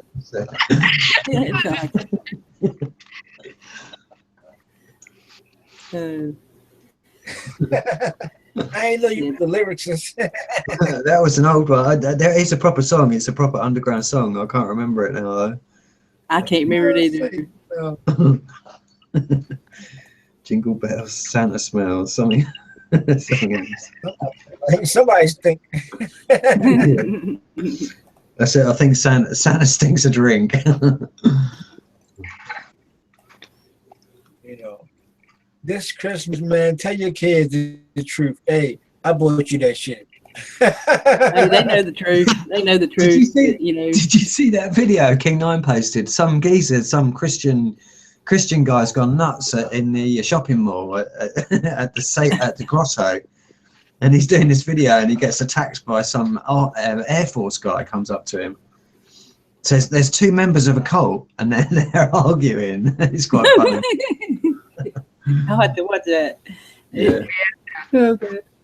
We put it up some days ago. People get crazy this time of year, man. They really do. I mean, especially after, the day after Thanksgiving and shit. You know what? I reckon those insane. Those Christian truthers. We need a name for them because we need to identify them. They're very dangerous, right? Because if you think about what he did, if you go and watch the video, you'll kind of understand. It was quite serious. I mean, I'm laughing about it, but he went up to, there's a Christian guy saying, don't believe in Father Christmas because it's all fake. You need to listen to what Jesus is saying. I'm like, so I started laughing when he said that. I was like, fuck, it's like, you're telling people not to believe one lie, but believe your lie instead. So there's a lot of those out there, man. Just when you look at large channels, there are a lot of Christian truthers, you know what I'm saying? They all support this Jesus, just like you said. It's like listen to Jesus. Sorry? They know the information. They're a bit like Helena Blavatsky and all the other people at the Esalen Institute as well. They know what's going on. They know the psychology in the human mind. They know what you're feeling. You're kind of empty inside. Your spirit's crying to break out of this imprisonment that's been put in. They're all aware of all of that. And I think that's the same for these guys in the Christian or the semi-Christian movement, should we say the Masonic Christian movement, because they must be undercover because of the way that they're doing it. You're not going to come out and say, attack a load of kids going to Santa's grotto and then tell them to go and believe in Jesus. You said that in itself, but they're not. It's truthers. They're out there to discredit the truth movement. The religion. So they, exactly. Because it's a compliment in a way, and it's quite healthy in this way, and that is that what it's telling me that is that us truthers, when we're talking about the truth and the real way, the way things are supposed to be, and the way that they're actually being dealt to us by the government, is we're having a lot of impact, and the truth is getting out there, and it does sound very plausible and believable. And I think that these guys are out there to do the same thing as us, sound plausible and believable, but then come out with some crazy shit at the end of it that kind of just puts everyone off. And it's a bit like the LGBT. I think that's the case with David Icke and everything, and the Anunnaki and all that shit. But when you talk about these Christians, I don't know, that they really seem to be some kind of branch or group, because I've even when you look at these big Christian channels like Round Saturn Eye, and there's a couple more, Run to Christ, and they have hangouts together and everything. And those are people with hundreds of thousands of subscribers, you know what I'm saying? Nah, they ain't got hundreds of thousands of subscribers. Yeah, some do, man. This call for an uprising had more than 100,000 subscribers. When you look at Round Saturn Eye, he has more than 100,000 subscribers. Those are massive channels, man. Yeah, but they're only state-sponsored subscriptions. I mean, bought. I'm saying that because YouTube runs. I mean, don't forget the Queen of England owns YouTube, effectively. I understand that, Head buddy. office I understand. is in Pall Mall. I mean, that's his head office. So, you know, that is state-sponsored subscriptions. You know, they just put, it's a bit like the viewing figures, you know. I mean, I've watched one of my own videos about 50 times, but the counter never even goes up once. It's still on 160 views. Right. It's like, what happened to my Because it doesn't count if you look. I can Yeah, if I click your video, I I don't can always watch your find- video 10 times. It will only register one time. You know, only new views. As Yeah, far but in my understanding. it doesn't, I don't always sign in to view it. 1 2 1 2. Yeah, it was you. I don't know about that, man. Maybe you have to sign in for it to register views. I don't know. We all know these numbers are really being fucked with really Well, hard. that's the point I'm making. So these guys who've got hundreds of thousands of views, I don't think that they're subscriptions. I don't think they do. I think that they might have a few thousand maybe, but you know, I don't think it'd be any more than that. I'm just saying they have a lot of members. influence, you know. And when you talk about Maxwell Jordan, Jordan Maxwell, you know, has this great information, but then it goes on about the aliens. You know, so it's same with David Icke. You've got a lot of people exposing the Jesuits really hard, but they refuse to say anything about the Jews or anything. You know? It's just, so there's just a few channels that is really willing to talk about every subject and really get into the real truth, because most of them are just stating half truths and trying to push their own agenda, pretty much. Right, yeah. Well, that's true. You know what you said, Blunt, Eric, about the ESO guy that's going to be the Secretary of State. I mean, you can't say that that's a revolving door from corporate world to the political world, can you?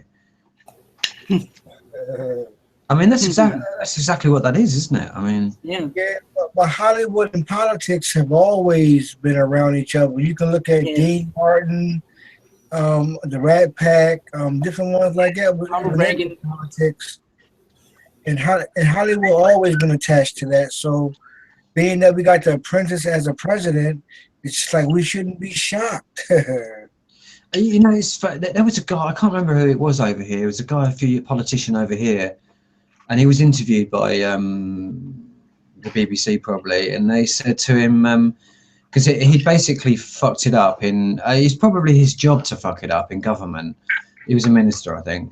And they said to him, what are you going to do now that you've been sacked as a minister? He said, oh, I'll probably go into industry.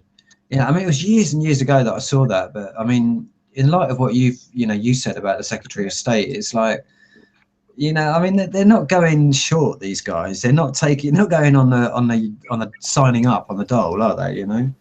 Not at all. They want more than 40 quid a week. Oh yeah. The White House turned into a social club for billionaires. Trust me, it's about to be different, y'all. It's about to be different.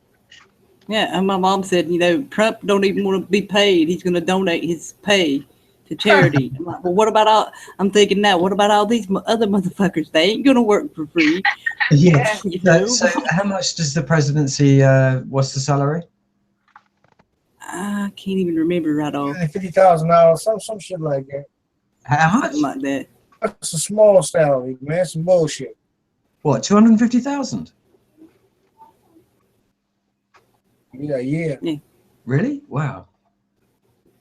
It's a real small fee because you only control of the army for real. You got you the commander in chief of a military. That's what makes you sovereign, because you got an army to back you. That's what creates sovereignty, is that army backing. So I got to look it up. I've got to see how much he earns.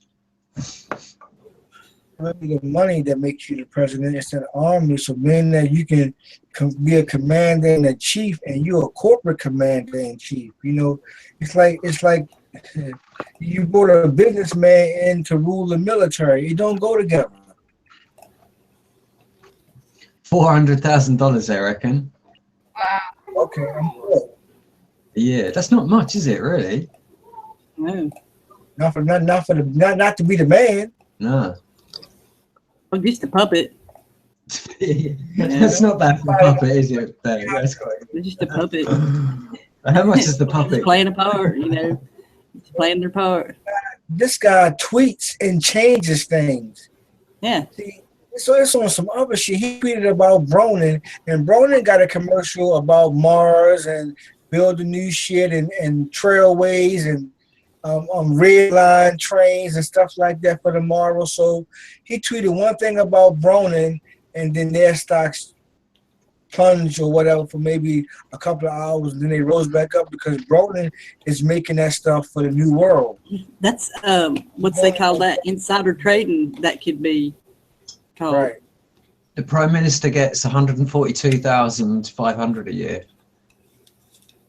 That's the English Prime Minister. So that's shit as well, really, isn't it? We know the payoffs they get too. They don't count that shit. Yeah, well then they get £10,000 a speech for half an hour speech or something after that. Yeah. And guess what they said, yo? I'm sorry, before I forget. Don't you know how you get the weather alerts when you're getting ready to get a storm? Yeah. Donald Trump is about to take over everybody's cell phone, and he'll be sending shit out to everybody. Look into it. It's about to be real. He won't get my cell phone. Yeah, you wrote it.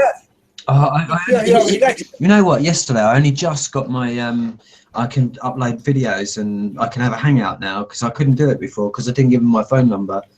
But I managed to get a dodgy phone number into the YouTube account verification yesterday, so I can use the account again, which is cool. Awesome. It'll probably come on your Google alert, wherever you connect it. It's going to come to you and let you know what he got to say. I only connect through this computer anyway, so I don't get it through the phone or anything. You're going to get that alert. You're going to get that alert. It's just going to be like the emergency broadcast system that we got here in America. This is not a test. It'll be like, this is your president. You know? It's going to come right over your shit like an emergency broadcast. Hey, you know what? If you can text him back, can't you? His inbox will be full up. Everyone will say fuck off. Right, fuck off my phone. Have you ever seen how many someone like that, Clinton or Trump, makes a tweet? Have you seen the amount of replies? You know, it's just and they analyze those comments for sure. You know what I'm saying? Hate him on it. But he sure as hell is not going to respond again. Oh no. I tried with the Pope. He didn't respond. I'm sorry. You probably have a group. If you're going to say fuck off back to Donald Trump, you'll have to say it to the state first. You'll text it to them, and they'll have they'll pull it into the it's like a vote. You know, you'll vote for the fuck off comment text to be sent back to Donald Trump. And that's a long list. 600,000 people said fuck off in Wyoming.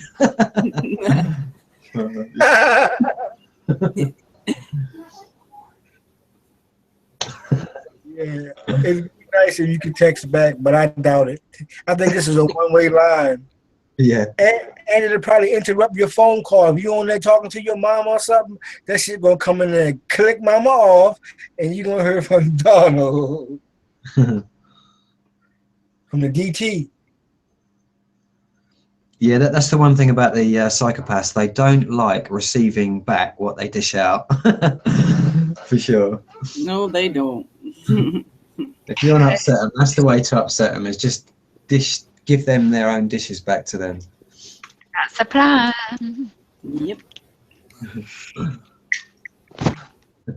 Have a And like plan. I said, they got That salary shit, you definitely don't want to be the Prime Minister. 142 grand, that's really shit. Is it? That don't include the perks though that all these people get Oh yeah. either. You know, look at the vacations and crap they go on to. Right. Yeah, you've got to start a war first though before you go on holiday. Actually, I know. Well, you can just go play golf while it's going on, whatever. You know what? I don't think any of those guys escape it though. I think, you know, on a human level, I mean, you can see they turn grey within a year. all of Yeah. them. You know, so it's mega bad what happens to them. You know, they probably need to have holiday. I think your hair started turning gray the moment they give me that first meeting. It's like Obama, as soon as he took office, I mean, it took him about 6 months. He was a black man, and then he just went white. Straight like that. It's like Turns his hair. I remember blogging about it, and then when I blogged about it, the next thing I knew that he dyed his hair, you know, for the camera. I was like, fucking hell. Yeah, it's stress, man. That's some real. I mean, like I said, they come and tell you all the fucking secrets. That shit probably blow your fucking mind. They already know these things, but it's not like Yeah, they learn some new stuff and everything. But it's just for me, what I assume is just this constant pressure, you know, performing well. And, you know, every sentence gets analyzed, and you know, so you're under constant pressure, man. You gotta perform well. These people are Plus, absolutely. kissing the ring can be pretty tiring. They are neurotic. I was listening the other day to somebody. They were saying that I can't remember where it was. Somebody will have to fill in the blanks. But they basically went and dug up somebody's dead body, who was their enemy. I think it was one of the American presidents.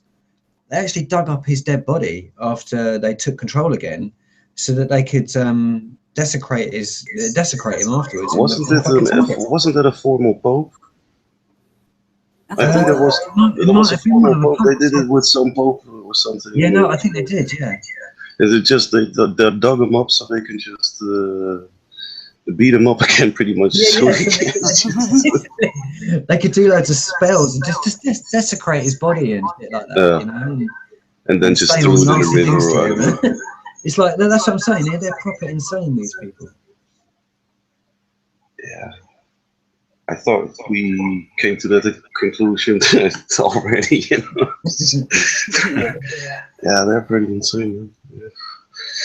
And, just think about it, how much this affects these people. You know, we're talking about generations of inbreeding here. You know, you have to remember that dead body. I mean, that dead body had been dead about 10, 15 years. And they dug it up anyway, so there's probably nothing left but a skeleton. But they wanted the skeleton, so they stole the skeleton. It doesn't matter. They just, if there's something left, they want their vengeance on it. Well, it was because he insulted the New World Order, didn't he? Somehow, I can't remember what he did. I don't know. I read the story, but I don't know if you're talking about the same story. I mean, people dig up corpses all the time.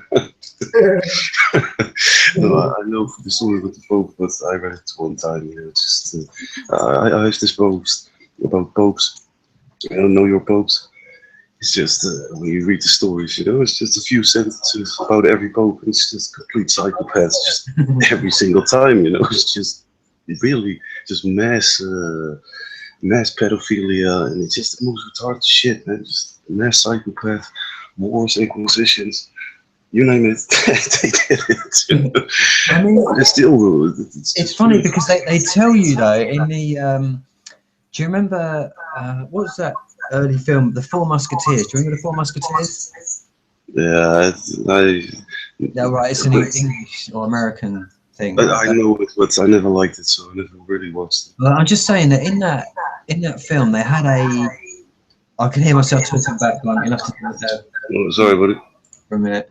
They show you. I think it's the Pope that they show you, and the Four Musketeers have to break into his room, but he's being serviced by some young maiden. But he's the Pope, isn't he? Right. So, and I think back then he was married anyways, but this was the mistress or something. So I mean, they're telling you there that the popes are all corrupt, and you know that they can be controlled. Obviously, I mean, even in the Four Musketeers. This is really old news, you know, for people that look into it. You know, it's just again, just I think the first pope was already a mass pedophile. You know, just these statements of having sex with a child is no worse than rubbing skin against each other. You know, it's the same thing. Well, you know, I don't think they didn't put that in the Four Musketeers, but. Oh, yeah.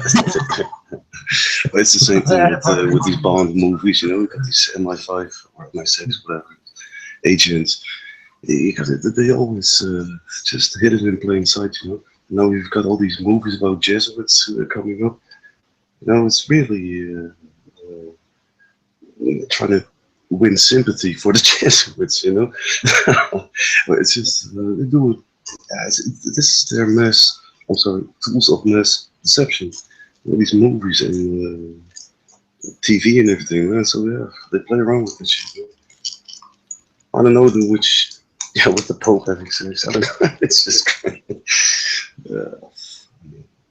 Yeah, but they do.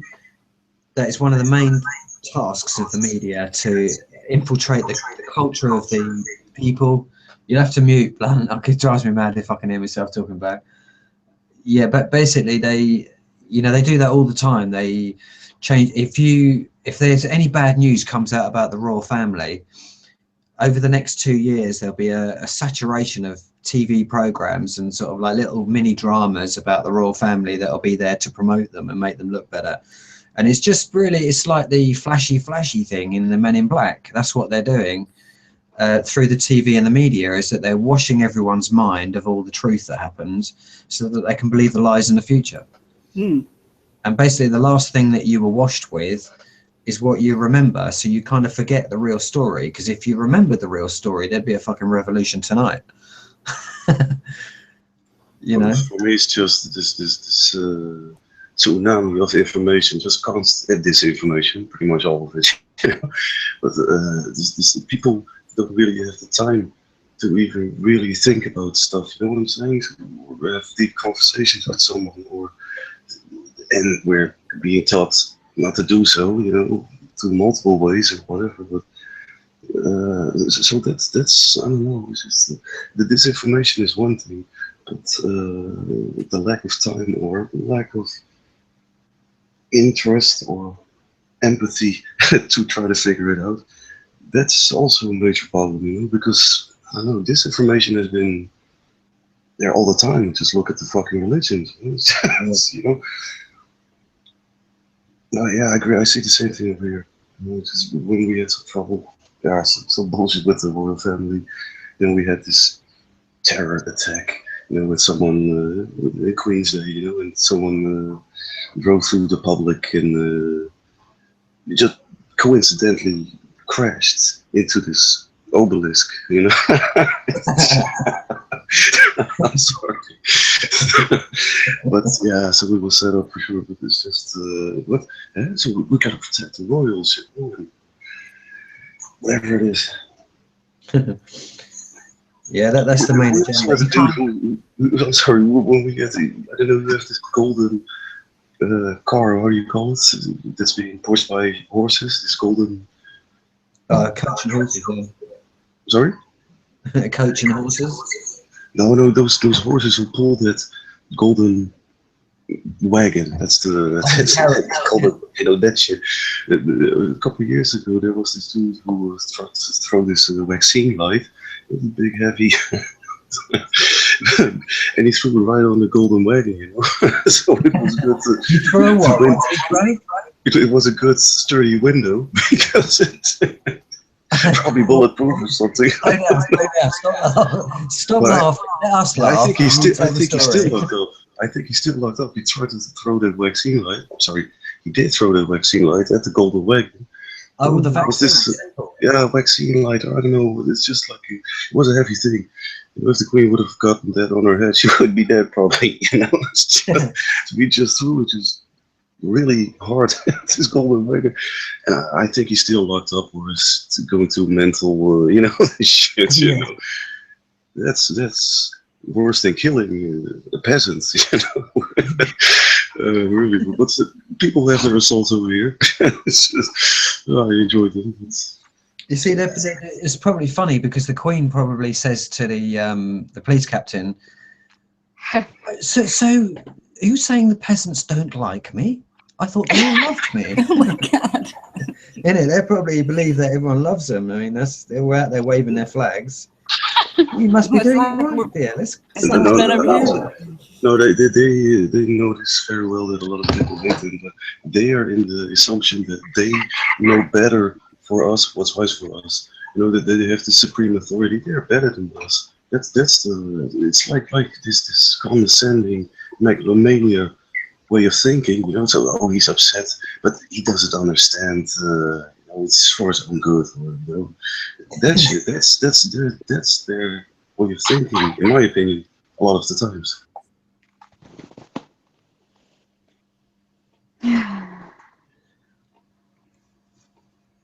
Carry on with that, Blunt.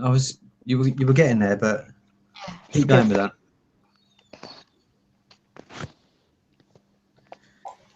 Are you saying Sorry, I was just gonna roll another blunt. Give me 2 minutes.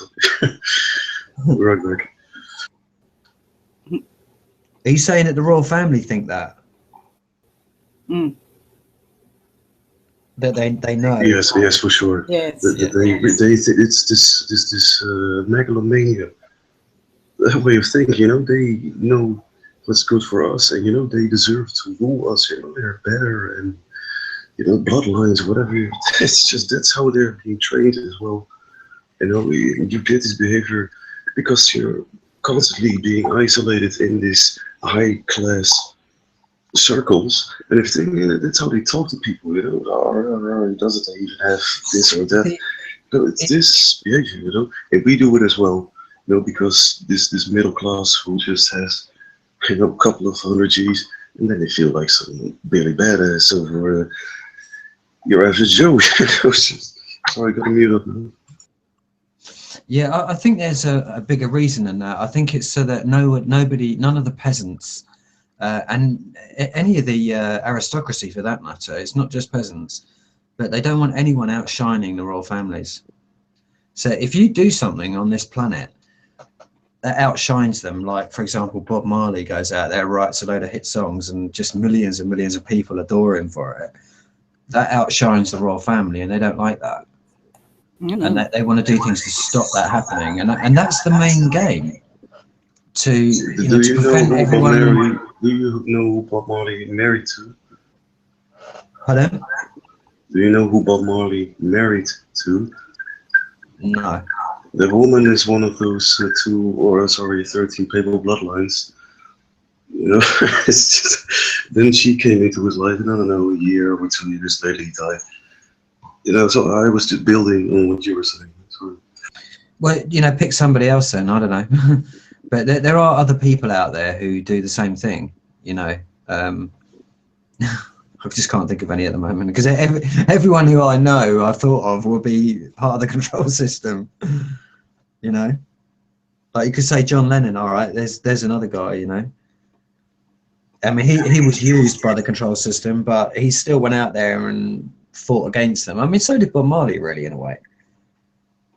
You know, but it's kind of like the false prophets, I suppose, being the musicians.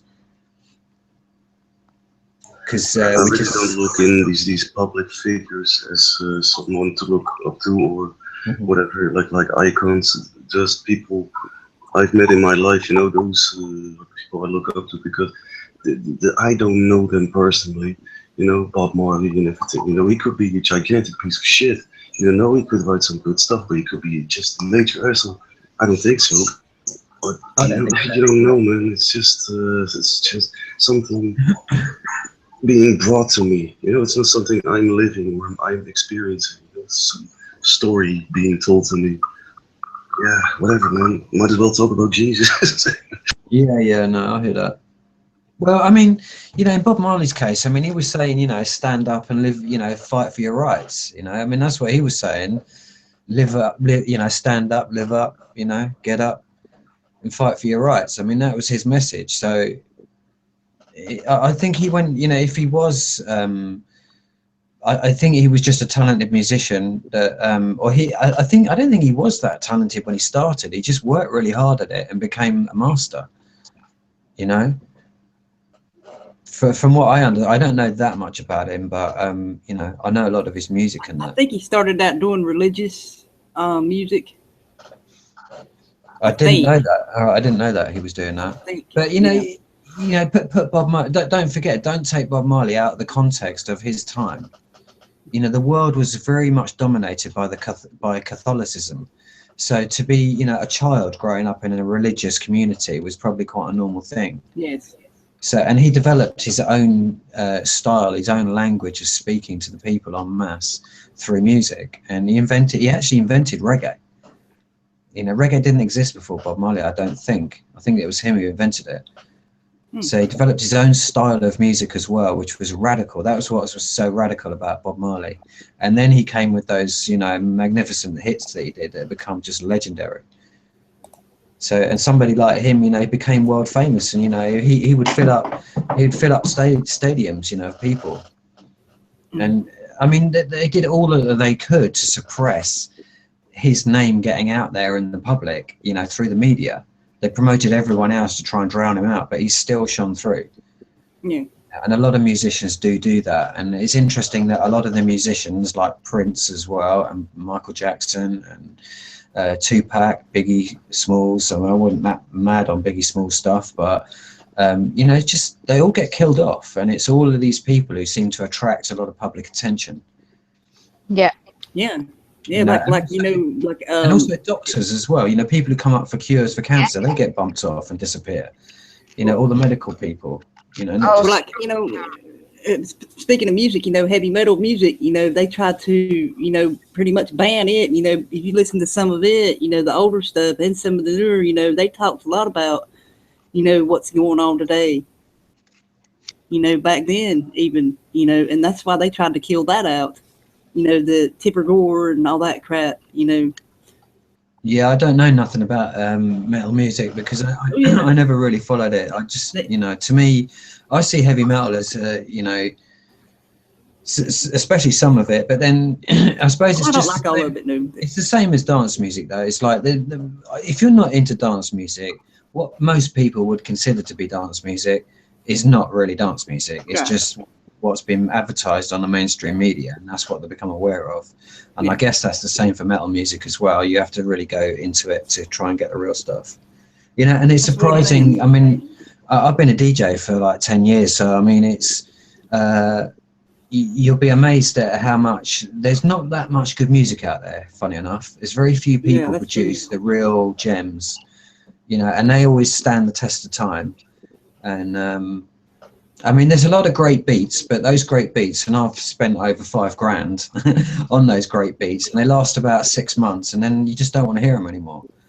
You know, after that period, and that's what I'm saying. There's very few that get past that level. Well, you know, you think of the beats. You know, you listen to. I've listened to lots of different kinds of music, and you can, like, they use the same beats over and over and over and over. You know, they just change the words around. They use the same melodies as well. I mean, a lot of them. Yeah, that's what I'm saying. Yeah. Particularly in a Soul Train stuff. I mean, a lot of that stuff came from the 20s. You know, it was just relaunched from the 20s. So the music is not a new thing for them either. I mean, I think that goes right back into the Babylonian times as well. I've heard stuff, because I've always been interested in music over the years, about how what's also important to the New World Order is the melodies that have been sung by the ancient tribes, and they used to have to keep them alive, those songs, because they were cultural, that they're part of the cultural glue of a community. You know, and so they were always very interested in their local sayings and, you know, poems and songs and dances and stuff like that. And interestingly, you know, if you look at all the Masonic stuff that they do the dancing around the maypole in England and all of this sort of shit, and the Morris gangsters. But I think that's a crock of shit as well. I reckon that's a corruption of the real music, you know, the community music that was telling stories and passing on messages through the music. And you know, lots of hidden stuff was buried on in there. And I think that Masonic type Morris dancing is another show types. It's very showy, very sort of glitzy with their fucking bells and tissues that they dance and prance around with. It's a corruption of true dance. It's a corruption of true music, and a corruption of true poetry. And poetry is the highest form of language. Yes. You know, and that's a Catholic nun saying that, not me. Like that is extremely dangerous. Please do not try that at home, as you could very easily break your own neck. You know, they use all the things we love against us, you know, so that's how they get to us.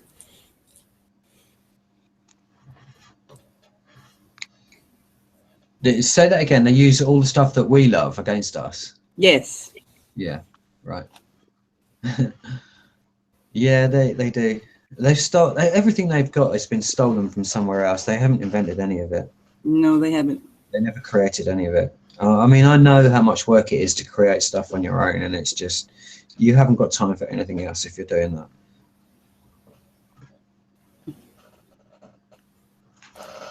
I just wonder whether, I mean, I suppose, yeah, no, I was going to say something stupid then, but I won't.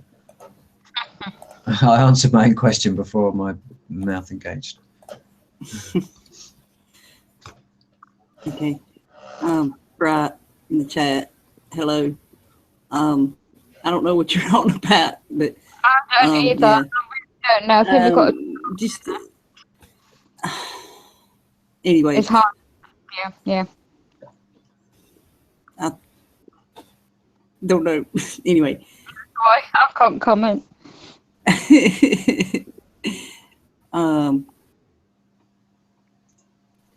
Okay. I'll talk to you after, Becky. Okay. Yeah, I know. Okay, anyway. Anybody else got anything left to say? So it's been almost 3 hours. Wow. That's a long show. Yeah. You're tired. I'm hungry.